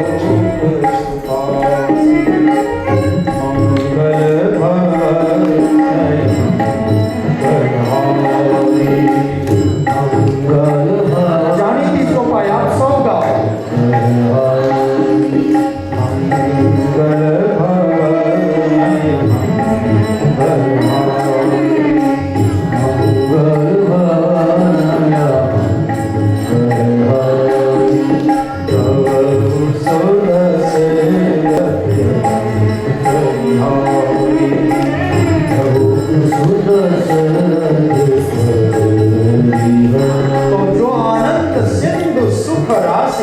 જે આનંદનો અને સુખનો જે સાગર છે, મહાસાગર છે બાપ, તે છે પરમાત્માનું સ્વરૂપ. આનંદ સ્વરૂપ છે મારો ઠાકોર બાપ. એનું નામ લઈએ આનંદ થાય, એની કથા સાંભળીએ આનંદ થાય, એની સેવા કરીએ આનંદ થાય. અરે એની સેવા કોઈ કરતા હોય ને, વૈષ્ણવના દર્શન કરીએ ને તો પણ આનંદ થાય. આનંદ સ્વરૂપ પરમાત્મા આનંદમય દેહ મારો ઠાકોર આનંદ સ્વરૂપ છે. એટલા માટે આનંદ સ્વરૂપ પરમાત્માની કથાનું શ્રવણ કરતા વૈષ્ણવજનો આપણને સૌને આનંદ થાય છે. અને આનંદ થાય, અંદરમાં ઉત્સાહ થાય, તો સમજી લેજો મારા બાબા કે એ આનંદ સ્વરૂપ પરમાત્મા શ્રી કૃષ્ણ મારા હૃદયની અંદર આવી અને બિરાજિત જો મારા બાબા. ભગવાન બાલકૃષ્ણનું પ્રાગટ્ય થયું. તમને હું ભાગવતજીની ગલીઓમાં લઈ જાઉં. નાની નાની ગલીઓમાં ભરવતો પરમ પદ સુધી મારે તમને યાત્રા કરાવી છે મારા બાપ. કથાઓ તો ખૂબ સાંભળી, દરિયાના કાંઠે તો બહુ નાયા. હવે દરિયાના ઊંડાણમાં જઈ જ્યાં રત્નોનો ભંડાર પડેલો છે એમાં ગોતા લગાવવાની જરૂર છે મારા બાપ. ભગવાન બાલકૃષ્ણનું પ્રાગટ્ય થયું તો નંદ બાબા કેવા થયા? જાતા લાલ થયા. ભગવાનનું પ્રાગટ્ય થાય એટલે આપણે કેવા થઈએ? અંદરથી આનંદ પ્રગટે, આનંદની ઉર્મિઓ આવે, આનંદના ફુવારા છૂટવા લાગે બાપ. આવું જ્યારે થાય અને સુખને અને દુઃખની હેડકીઓ બંધ થઈ જાય અને આઠે પહોર રે આનંદ, આઠે પહોર જેમ આઠ સમાની ઝાંખીઓ ઠાકોરજીની, એમ આઠે પહોળે તો આનંદમાં રહેતો હોય, મસ્તીમાં રહેવા લાગો. મસ્તી જ તમારા જીવનમાં હોય ત્યારે સમજો બાપ, હવે કૃષ્ણ મારી અંદર નાચી રહ્યો છે. એને સુખની અને દુઃખની હેડકીઓ બંધ થઈ જાય. હેડકી ખબર છે ને આપણે આમ ઘણા હેડકી કે હેડકી આપણે ખાધા પછી ઘણી વાર ના આવ્યા રાખે, બંધ જ ન થાય એટલે આપણે કે કોઈ ખંભાતું લાગે છે. આવી હેડકી સુખની અને દુઃખની જેને હેડકી ના આવે, આઠે પહોર આનંદમાં રહેવા લાગે, સુખને દુઃખની જને આવે નહીં હેડકી પાનબાઈ. ઘણાને સુખની હેડકીઓ બહુ આવે બાપ. કઈ નો થોડું ઘણું મળી જાય ને તો બાપ એવી હેડકી શરૂ થાય, પચાવવું બહુ અઘરું મારા બાપ. સુખને દુઃખની જને, જેને સુખની હેડકી આવે ને એને દુઃખની હેડકી આવવાની જ. થોડું ઘણું જતું થાય, થોડું ઘણું જાય એટલે તરત દુઃખની હેડકી રડવાનું શરૂ થઈ. અમારા કાઠિયાવાડમાં તમે જાઓ, નાનકડી એવી લારી વાળો હોય, એને જઈને પૂછજો કેમ છે જગત કાકા, તો લેર છે, મજામાં છે, ખાઈ છે બેઠતો હોય. એ ચોપાટી ઉપર ખાઈ છે સિંગાણા બેસતો હોય, પણ એને તમે પૂછો ને કેમ છો, કે લેર અમે અમેરિકાથી આવે છે. હસો ભાઈ હસો, એને કઈ પડી નથી. અને આપણે અહીંયા એક દિવસ વેપાર કરવા દુકાનમાં ગયો, જરાક વેપારમાં નબળો થયો, હમણાં બહુ નબળું છે. મંદિર ક્યાં આવી કે બે મકાન લીધા, હવે ક્યાં મંદિરમાં નવી મસ્જિદ ઉત્તર પ્રદેશ મંદિર બાપ. સુખને દુઃખની જને આવે નહીં હેડકી પાનબાઈ. આંખે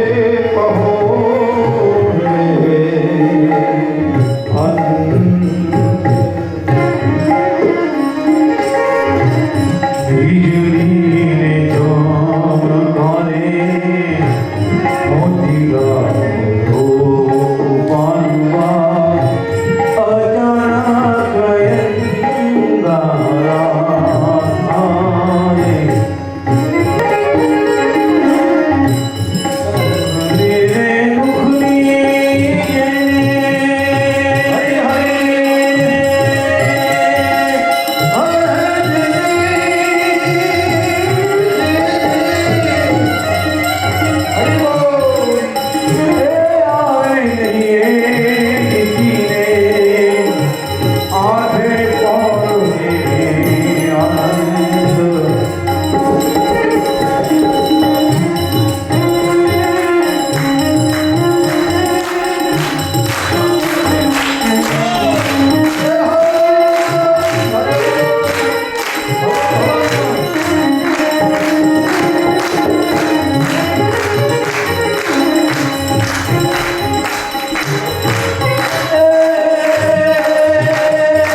વીજળીના ઝોણાને મોતીના રોપણમાં અચાનક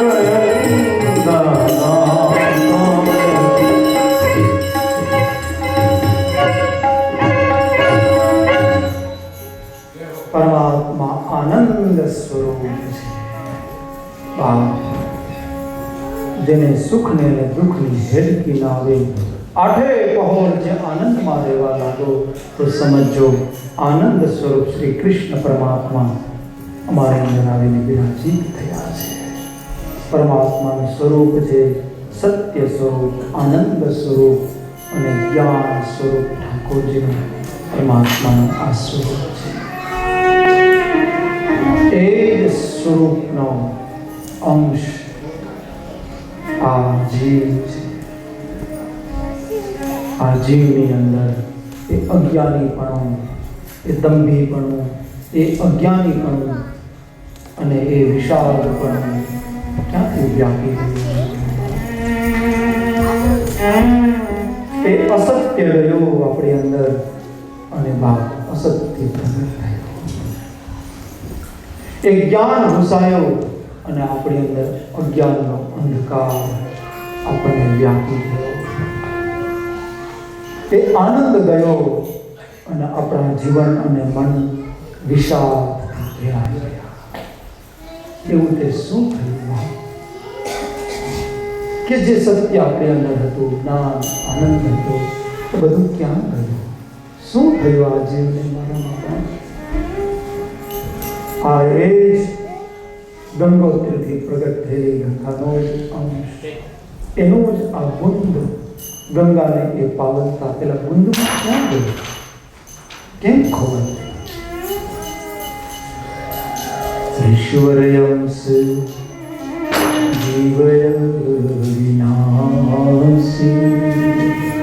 આ જીવ પણ અવિનાશી છે. બાપ, આપણો બાપ પરમાત્મા અંશે એ અમર હોય, આ જીવ કેમ મરણ ધર્મા થઈ ગયો? એ સનાતનીપણું ક્યાં ગયું બાપ? એ આનંદ સિંધુ સુખ રાશિ નો અંશ આ જીવ દુઃખ રાશિ વિષાદનો ભંડાર કેમ બન્યો? એનો જવાબ બાબા તુલસીદાસ. ઈશ્વરયંસ જીવય વિનાશી ચેતન અમલ સહજ સુખરામ. ચેતન અમલ નિર્મળ છે, સહજ સુખરાશી. સહજ બાપ આનંદ એ આપણો સ્વભાવ છે. જ્ઞાન એ આપણું સ્વરૂપ છે. સત્ય એ આપણું સ્વરૂપ છે. મમેવાંસો જીવલોકે જીવભૂત સનાતન. ભગવાને તો ઘોષણા કરી દીધી શ્રીમદ ભગવદ્ ગીતાના 15મા અધ્યાયમાં, મમેવાંસો જીવલોકે.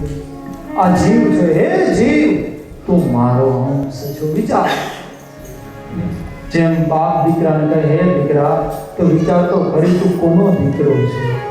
દીકરો ને ખોટા કર્યા ભરે એટલે બાપ કે નહીં, દીકરા વિચાર કરજે.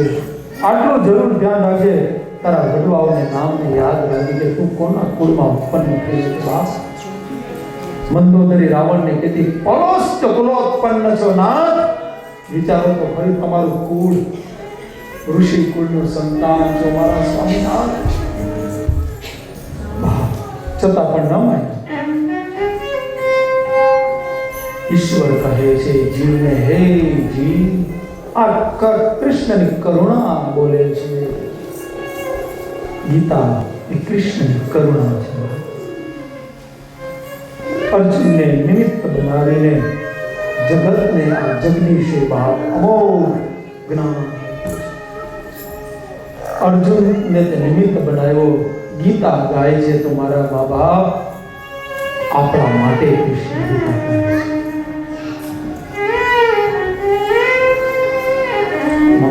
અંશો જીવલોકે, હે જીવ તું મારો અંશ છે. જીવભૂત સનાતન, પ્રાણી માત્ર સનાતન છે, ચેતન છો, અમર છો. સુખમાં રહેવું એ આપણો અધિકાર છે, આનંદમાં રહેવું એ આપણે પરમ સ્વતંત્રતા છે. વાહ! જો તમે વિચારજો, ગમે તેવો ક્રોધી હોય, ગમે તેવો ક્રોધનું આમ પૂતળું હોય, એ 24 કલાક ક્રોધમાં નહીં રહી શકે. બોલાય ન થાય ને તરામ એને બાજુમાંથી નીકળો તો ફૂફાડા મારતો હોય, આવો ક્રોધી હોય, છતાં પણ એ 24 કલાક ક્રોધમાં નહીં રહી શકે. તમે ટ્રાય કરજો, આજે ઘરે જઈને અહીંથી નક્કી કરી દીધા તો આજથી ક્રોધમાં જ રહ્યું છે, નહીં રહી શકો.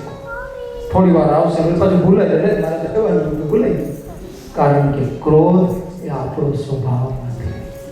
ને હા, તમે ધારશો કે મારે આનંદમાં જ રહેવું છે તો આનંદમાં રહી શકશો.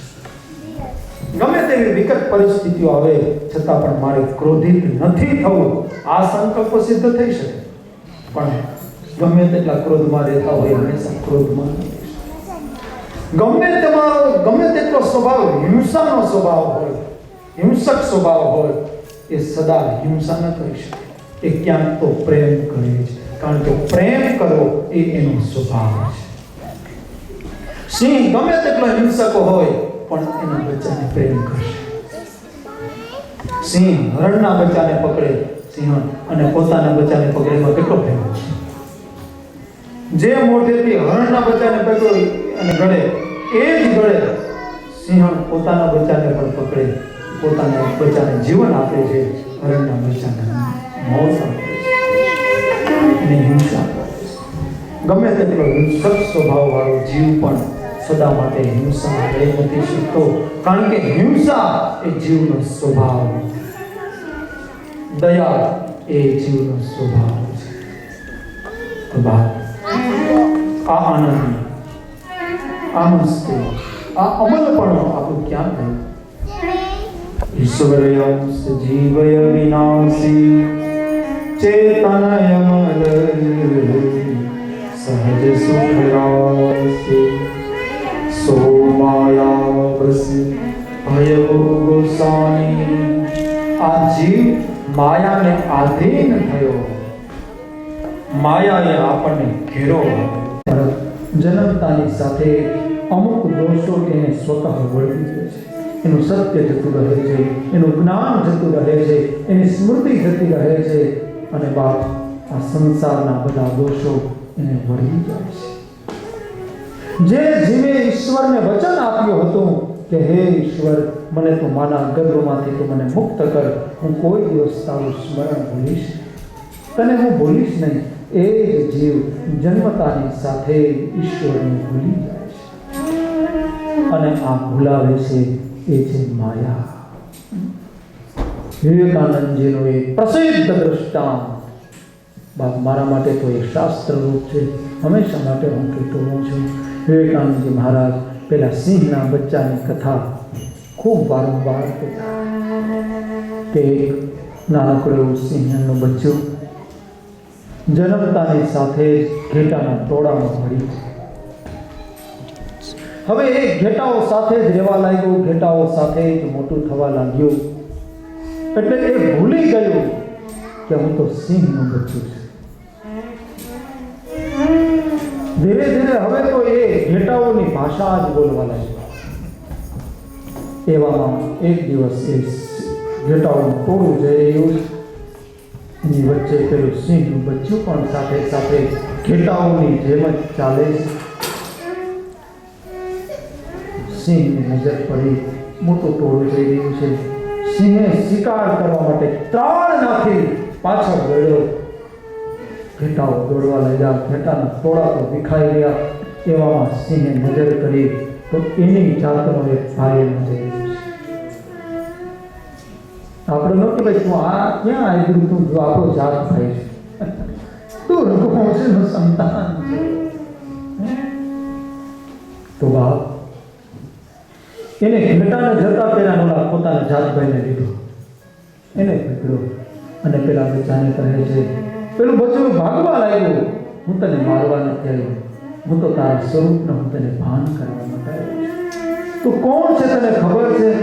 તો કે હું ઘેટું છું. અરે તું ઘેટું નથી, તું મારી જાત ભાઈ છો. તું સિંહણનું બચ્ચું સિંહ છો, તું ઘેટાનું બચ્ચું નથી, કડેલું નથી તું. તો કે નહીં, હું ઘેટું છું. આમ કરીને ઘેટાની ભાષામાં બે કરતા બોલવા. સિંહ વિચારે છે કે આને મને કેમ સમજાવવા કે તું ઘેટાનું બચ્ચું નથી, તું સિંહનું બચ્ચું છો. કહે છે બાજુમાં એક સરોવર, ત્યાં સિંહ એને પકડીને લાવે છે. સરોવરની અંદર કહેતા મોઢું જોતો, પણ હવે પેલા એ સિંહને કોઈ જોયો જ નહીં, તો જોવે છે તો કે હું તો ઘેટું જ છું. તો કે હવે હું પણ એની અંદર મારું ડોકું નાખું છું. જોતો એટલે પેલા સિંહે પણ સરોવરની અંદર પોતાનું મોઢું રાખ્યું. જોતો તારું મોઢું મારું મોઢું બેનું સરખું નથી? તો કે હા સરખું જ છે. જોતો ખરી મારા વાળ તારા વાળ સરખા છે કે નહીં? હા. મારી આંખ અને તારી આંખ આમ છે કે નહીં? તેજસ તો કે હા. તો બાપ તું અને હું બંને આપણે બે સરખા છીએ. બહાર આવ. થોડું દૂર લઈ ગયા. હવે કહે મારી જેમ 3 નાખ. અને બાપ ઓલું ઘેટું માને બેઠેલું પોતાની જાતને સિંહના બચ્ચાએ 3 નાખી અને પોતાના સ્વરૂપનું ભાન થયું. બસ તમારું અને મારું પેલા સિંહના બચ્ચા જેવું જ થયું છે. આપણે આપણા સ્વરૂપને ભૂલી ગયા છીએ. આપણે માની બેઠા છીએ. એટલા માટે તો આપણે કહેતા કરતા હોઈએ કે અમે તો જ્ઞાની જીવ, અમે તો આવા, અમે તો આવા. આ તો કોઈ અધિકારી સદગુરુદેવ કોઈ સિંહના રૂપમાં આવે, સિંહ ગર્જના કરાવે, સરોવર ભક્તિના સરોવરમાં આપણો દર્શન કરાવે, અને ત્યારે આપણા સ્વરૂપનું ભાન થાય. ત્યારે ખબર પડે કે બાપ હું તો માનવ છું, હું તો ઈશ્વરનો અંશ છું. જે માનવ જન્મ ધારણ કરવા માટે દેવતાઓ પણ તરસે છે, એ માનવ જન્મ પ્રાપ્ત થયો છે. આનું જે ભાન કરાવે, આનું જે જ્ઞાન કરાવે, એ જ સત્શાસ્ત્ર છે, એ જ સત્સંગ છે, એ જ કથા છે. તો પરમાત્મા સચ્ચિદાનંદ રૂપાય, ભગવાન સચ્ચિદાનંદ સ્વરૂપ છે. આ ભગવાનનો સ્વરૂપ પરિચય થયો તો ભગવાનનું કાર્ય શું, ભગવાન કરે છે શું? તો કહે વિશ્વોત્પત્યાદિ હેતવે, વિશ્વની ઉત્પત્તિ સ્થિતિ અને પાલન કરે છે. બ્રહ્મા બનીને વિશ્વનું સર્જન કરે, વિષ્ણુ બનીને એનું પાલન કરે, શિવ બનીને એનું લય કરે. આ પરમાત્માનું કાર્ય છે. તો ઘણા એવા પ્રશ્ન કરતા હોય છે કે બ્રહ્માના કોઈ અવતારો નહીં, શંકરના પણ કંઈ વિશેષ અવતારો નહીં, હનુમાનજી મહારાજ એક ખરા, પણ આમ વિશેષ કોઈ અવતારો નહીં, અને વિષ્ણુના જ કેમ અવતારો?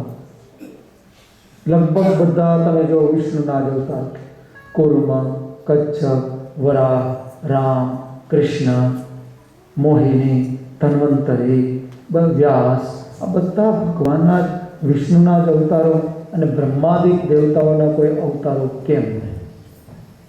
આ ત્રિદેવ આપણે ત્યાં મુખ્ય ભાવ. આપ સૌ બહુ સીધી સાદી ભાષામાં સમજી શકશો કે ફેક્ટરીમાંથી જ્યાંથી કોઈ પણ રમકડું બન્યું હોય કે કોઈ પણ ઇન્સ્ટ્રુમેન્ટ બન્યું હોય, તો એક વખત ત્યાંથી બહાર પડી ગયું, પછી એ બગડી જાય, તો એના માટે આપણે કોની પાસે જવું પડે? મેકેનિક પાસે જવું પડે. તો એ મેકેનિક બદલાતા રહે, પણ બનાવવાવાળો ન બદલાય. એ તો એને બનાવી દીધું, વાત પૂરી થઈ ગઈ. બ્રહ્માએ સર્જન કરી દીધું, પણ જ્યારે આ સંસારમાં કંઈ ગડબડી ઊભી થાય ત્યારે એ મિકેનિકના રૂપમાં એને વ્યવસ્થિત રાખવા માટે જુદા જુદા રૂપમાં પરમાત્મા શ્રી વિષ્ણુ અનેક અવતારો ધારણ કરે છે. કારણ કે પાલનની જવાબદારી ભગવાન નારાયણની છે. જ્યારે પાલન કરતા કરતા કંઈ ગડબડી ઊભી થાય, સમુદ્ર પેલો પર્વત સમુદ્રની અંદર જવા લાગ્યો, ગડબડી ઊભી થઈ, સૃષ્ટિ તો બની ગઈ છે, હવે સમસ્યા આવી તો ભગવાને કુર્મ અવતાર ધારણ કર્યો. અમૃત પ્રગટ થયું, દેવતાઓ દાનવો છે ઝઘડો શરૂ થયો, અમૃત કળશ લઈ દૈત્યો ભાગી ગયા, ફરીથી સમસ્યા આ સંસારમાં ઊભી થઈ. તો ભગવાને મોહિની અવતાર ધારણ કર્યો. જ્યારે જે સમયે જેવા રૂપની જરૂરિયાત હતી અને આ સર્જનને વ્યવસ્થિત રાખવા માટે થઈ, ત્યારે તે પ્રકારનું પરમાત્માએ રૂપ ધારણ કર્યું છે. એટલા માટે ભગવાન નારાયણના અનેક અવતારો છે. તો ભગવાન વિશ્વનું સર્જન બ્રહ્મા બનીને કરે છે. એનું સૃષ્ટિનું પાલન વિષ્ણુ સ્વરૂપે કરે છે અને એનો લય શિવના રૂપમાં પરમાત્મા કરે છે. ભગવાનના બધા કાર્ય ભેદો છે, ક્રિયામાં ભેદો છે. પરમાત્માની શક્તિમાં કોઈ જાતનો ભેદ નથી. એ તત્વ એક જ છે અને એ ત્રિદેવો એક છે. એ કથા દર્શાવવા માટે જ આપણે ત્યાં દક્ષ યજ્ઞની કથા કહી છે કે જે ત્રિદેવતાઓની એકતાનું દર્શન દક્ષ યજ્ઞની કથા દ્વારા બતાવવામાં આવ્યું છે. તો ભગવાન બ્રહ્મા બનીને સર્જન કરે એ રીતના આપણે પણ સર્જન કરીએ છીએ, આપણે પણ પાલન કરીએ છીએ અને આપણે પણ વિનાશ કરીએ છીએ. ભગવાનના સર્જનમાં, આપણા સર્જન અને પાલન અને વિસર્જનમાં ઘણો બધો ફેર છે. સૂક્ષ્મ ભેદને સમજી લો. આપણે સર્જન કરીએ છીએ તો આપણા સર્જનમાં આપણને મોહ છે. આ મારું છે, આ મારું છે, આ મારું છે, આ મેં કર્યું, આ મેં કર્યું, આ મેં કર્યું. આ બંગલો કોને? તો કે મેં બનાવ્યો. આ દુકાન તો કે મેં કરી. આટલી મોટી પેઢી તો કે હા એ મેં ઊભી કરી. તો આપણા સર્જનમાં આપણું હું પણ છે. આ મારું મારું મારું મારું. અને માયા શું છે બાપ? આપણે તો બીજો એક પ્રશ્ન આપણે લઈને પડતા, માયા ભગવાનને સમજાતી નથી. હા ભેરી છે બાપ, કખ ગો જેવી વાત છે. મેં કીધું નહીં, જેટલું સરળ છે ને એ જ આપણને અઘરું લાગે છે. માનવ બનવું હાવ અઘરું છે, એટલું બધું અઘરું છે એ આપણે સરળતાથી પાસ કરી દઈએ. આખું જીવન જીવીએ પણ એમાં માનવ ન બની શકીએ. આપણે માનવતાના ગુણ આપણામાં ના આવી શકે. માયા શું છે બાપ? સાવ સીધી સરળ ભાષામાં અમારો તુલસી એનો જવાબ આપે. મેર મોર તોરત માયા. લો થઈ ગઈ માયા, સમજાય ગયું? મેં અરુ મોર તોરતે માયા. મારું અને આ તારું એનું નામ માયા. ગુજરાતીમાં લો. આ મારું છે, આ તારું છે, આનું નામ જ માયા. અને જે મારું મારું મારું મારું કરે છે ભગવાન એને મારે છે. અને જે તારું તારું તારું કરે છે ભગવાન એને તારે છે. એટલા માટે આપણે પ્રાર્થનામાં શું ગાઈએ? તુમેવ માતા ચ પિતા ત્વમેવ તું તું ત્વમેવ બંધુ ચ સખા ત્વમેવ ત્વમેવ વિદ્યા દ્રવિણમ ત્વમેવ ત્વમેવ સર્વમ મમ દેવ દેવ. મારું મારું કરે ભગવાન એને મારે, તારું તારું કરે ભગવાન એને મારે છે. મારી આ દીકરી વાગીશા સ્વાધ્યાયમાં જાય તો એને એક વખત સ્વાધ્યાયનો કાર્યક્રમ હતો ને એમાં નાનકડી એવી એની એક વાર્તા કરી. આ ક્ષણે મને યાદ આવી કે નાનકડો એવો છોકરો, બાળકોની વાર્તાઓ તેવી જ હોય ને ભાવ, પણ એની અંદર કેટલું રહસ્ય ભરેલું છે કે નાનકડો એવો છોકરો એની મમ્મીથી ખીજાય. છોકરો તો નાના હશે ખીજાય બહુ છે. આમ રિહાય ખાટલા નીચે જઈને બેસી જાય કે દરવાજાની પાછળ જઈને સંતાઈ જાય, રીસાય બહુ. તો નાનકડો એવો છોકરો એની મમ્મીથી રિસાઈ ગયો. રિસાઈ જઈ અને એ જંગલમાં જાય છે. જંગલમાં જઈને કહે છે, એની મમ્મી ઉપર ખીજાઈ ગયો હતો ને, એટલે ખીજાઈ ગયો અને ડુંગરા પહાડી ગામ જ્યાં ખૂબ પહાડો, એ તળેટીમાં જઈ અને બોલવા લાગ્યો, મમ્મી તું મારી નથી, મમ્મી તું મારી નથી. તો સામેથી પડઘા પડવા લાગ્યા, તું મારી નથી, તું મારી નથી. આ બોલે છે કે તું મારી નથી, તો સામેથી પડઘો પડ્યો, તું મારી નથી. ઈશ્વરને આપણે કહીએ કે ઈશ્વર તું મારો નથી, તો સામેથી આજ અવાજ આવે, તું મારો નથી, તું મારો નથી. અને આપણે જ પછી છોકરી ઘરે આવે છે, કહે છે મમ્મી હું આજે ત્યાં તારાથી ખીજાય અને હું ત્યાં જંગલમાં ગઈ અને ત્યાંથી બોલતી હતી ને કે તું મારી નથી, તો અહીંયા કોઈક માણસ આવી બોલતું હતું કે તું મારી નથી, તું મારી નથી. તો એ મમ્મી સમજી ગઈ કે આ જેની વાત કરે છે ને બીજી કોઈ વ્યક્તિ નથી, એ તો પડઘા પડતા હતા. એટલે મમ્મીએ કીધું બેટા જા, આજે જઈને તું એમ કે જે મમ્મી તું મારી છે, તું મારી છે. ફરીથી દીકરી જાય છે અને જંગલમાં જઈને બોલે છે મમ્મી તું મારી છે, તું મારી છે. તો સામેથી અવાજ આવવા લાગ્યો તું મારી છે, તું મારી છે. બસ આનું નામ જ ભક્તિ છે. ઈશ્વરને આપણે કહીએ ને કે તું મારો છે, સામેથી અવાજ આવશે કે હે જીવ તું મારો છે. કે યથામામ પ્રપદ્યંતે તાંસ્તથૈવ ભજમ. હિરણ્યકશિપુ જિંદગી પર કહેતો રહ્યો નારાયણ તું મારો નથી, પ્રહલાદ કહેતો રહ્યો તું મારો છે. રાવણ કહે તું મારો નથી, વિભીષણ કહે રામ તું મારો છે. ઉત્તાનપાદ કહે કે તું મારો નથી, અમારો ધ્રુવ કહે તું મારો છે. બાપ આપણે જેવું ગાઈએ ને એવું સામેથી જ અવાજ આવતો હોય છે. માટે ઈશ્વરને સદૈવ કહેતા રહો પ્રભોરહમ મમ પ્રભુ. હે ઠાકોર તું મારો છે અને હું તારો છું. અને ભગવાને તો ઘોષણા કરી પણ નાખી છે મમૈવાંસો જીવલો. હે જીવ તું મારો છે. બસ હવે કહેવામાં વાર છે એ આપણા તરફથી કે હે ઈશ્વર તું પણ મારો છે. બસ આપણે મારો કહીએ અને આમ હાથ ઊંચા કરીએ ને તો ઠાકોર આપણા હાથ પકડવા માટે તૈયાર છે. પેલો ગજેન્દ્ર જ્યાં સુધી પોતાના પુત્ર પરિવારમાં રચેલો રહ્યો અને એના તરફ એનું મમત્વ રહ્યું ત્યાં સુધી હરિને શરણે ન ગયો અને દ્વારકાધીશને એમ ન કહ્યું કે હે દ્વારકાધીશ તું મારો છે. એ તો જ્યારે બધાએ છોડી દીધો ને ત્યારે કહે છે એક કમળ ઉઠાવ્યું અને હે ગોવિંદ આટલું બોલતાની સાથે તો હજી હરિ બોલે હા બોલો રી બોલવાનું બાકી હતું ત્યાં તો વાગ્રાહન મસ્તક છેદાઈ ગયું અને ગજેન્દ્રનો ઉદ્ધાર થયો. આયે આધે નામ સુનેરી મને નિર્બલ કે બલરામ. બાપ દેર છે તો આપણા તરફથી છે, ઠાકુર તરફથી નથી. ઈશ્વરને પુકારવામાં જીવ વાર લાગે છે, વાર લગાડે છે, ઈશ્વર આવવામાં વાર નથી લગાડતા.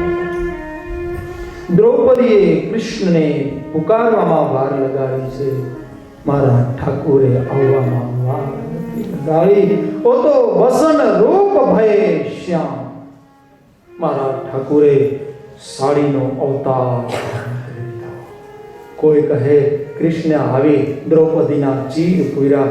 અરે કૃષ્ણે આવીને ચીર નથી પૂર્યા, કૃષ્ણ સ્વયં ચીર બની ગયો, સાડી બની ગઈ. સાડી અવતાર ઠાકોરનો, વસ્ત્ર અવતાર. હસ્તિનાપુરની સભામાં દ્રૌપદીની સામે ઠાકોરે ધારણ કર્યો. એટલા માટે તો એ સાડીનો કોઈ છેડો જ નથી આવતો, કારણ હરિ અનંત હરિ કથા કહે સુનહી બહુ વિધિ બહુ સંતા. કહે સુનહી બહુ વિધિ સંતા. એ અનંત આજે વસ્ત્ર બનીને આવ્યો તો એનો સાડીનો છેડો આવી નથી મારા બાબા. જે ઈશ્વરને પુકારવામાં વાર લગાડે છે ઠાકોર આવવામાં જરાય પણ વાર લગાડતા નથી. મારો ઠાકોર તો પ્રતીક્ષામાં બેઠો છે કે ક્યારે મને બોલાવે. જે ગોપી કૃષ્ણને પુકારે ને એને ત્યાં કૃષ્ણ અવશ્ય જાય. ગોપી બનીને ભાવ પરમાત્માને પુકારે. આપણે સર્જન કરીએ છીએ તો આપણા સર્જનમાં આપણને મોહ છે, આ મેં કર્યું છે. અને બાપ આ મેં આપણો જે ઈગો, આ અહંકાર છે ને એ આપણું પતન નોતરે છે. બાપ અહંકાર જીવનમાંથી જાય અને બાપ જીવનમાં વિવેક પ્રગટે અને એ વિવેક પ્રગટવાનું કાર્ય જ શ્રીમદ ભાગવત કરે છે. આપણી અંદર વિવેકનો ઉદય કરાવીને બાપ જીવનમાં સત્સંગનું ફળ શું છે બાપ? સત્સંગનું ફળ જ જીવનમાં વિવેકનો ઉદય થાય. સત્સંગ રૂપી બાપના દીકરાનું નામ જ વિવેક છે. જીવનમાં વિવેક આવે ને, વિનમ્રતા આવે ને, જેમ બાપ આંબે કેરીઓ આવે ને એટલે એ કેરીઓ ઊંચી ન જાય, એ કેરીઓ આમ લટકતી થાય. ફળ લાગે ને એનામાં નમ્રતા આવવાની છે. નદીમાં પાણી આવે ને એ નીચે તરફ જ જાય. વિવેક આવી ગયો બાપ. અને નદીમાં વિવેક આવી જાય ને એટલા માટે નદી નદી રહેતા ધીરે ધીરે સમુદ્ર બની જાય.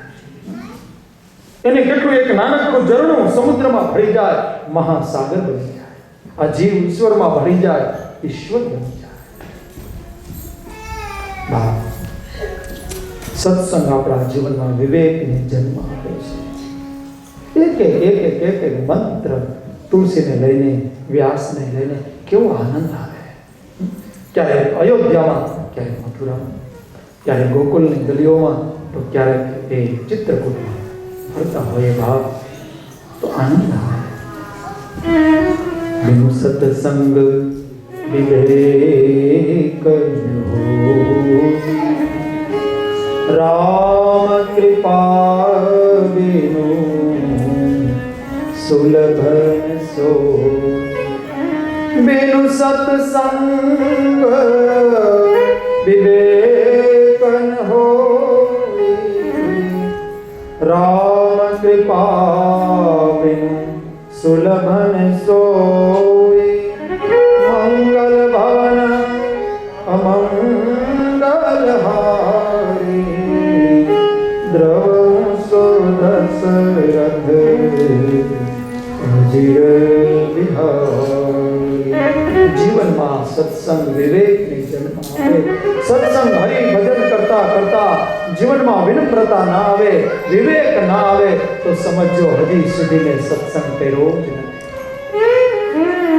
હજી સુધી મેં એકાદશીના વ્રતો તો ખૂબ કર્યા, પણ મારામાં વિવેક ન જન્મ, તો સમજો એકાદશીનું વ્રત ન હતું. એકાદશીના દિવસે હું ભૂખી રહી. એ ઉપવાસ નથી. વ્રત, તપ, જ્ઞાન, સત્સંગ એ તો જીવનમાં વિવેકનો જન્મ આપે છે. આપણા સર્જનમાં આપણને મોહ છે, મારું મારું કરીએ છીએ. આપણા પાલનમાં આપણને અહંકાર છે. છોકરાઓ તો અમે બેઠા છીએ ત્યાં સુધી હલાવશો, અમે નહીં હોય ને ત્યારે ખબર પડશે. છોકરાઓ કે અમે રાહ જોઈએ છે ક્યારે આ ખાટલો ખાલી થાય.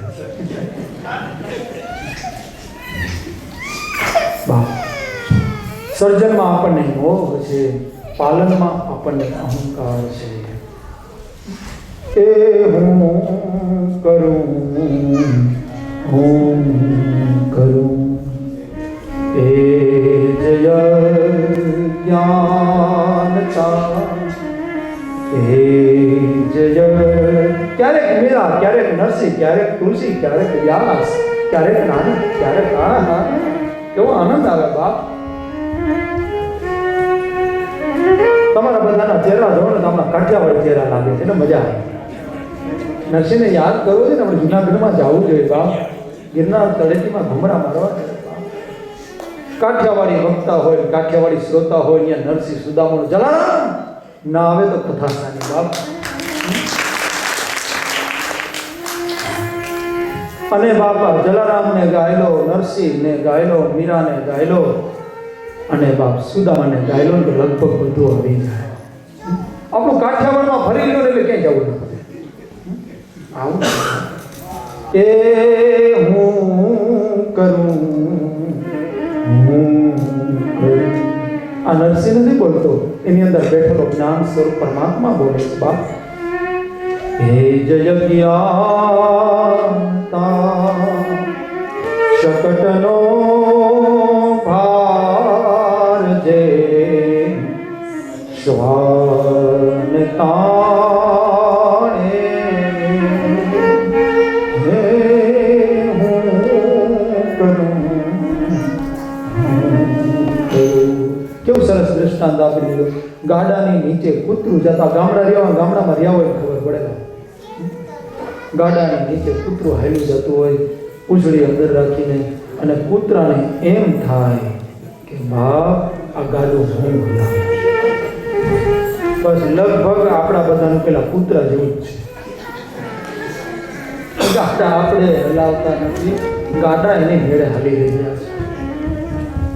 બાપ એના કરતા તો હરીને એમ કીધું હોય તો, પ્રભુ તું ગાડું મારું ક્યાં લઈ જા, કાંઈ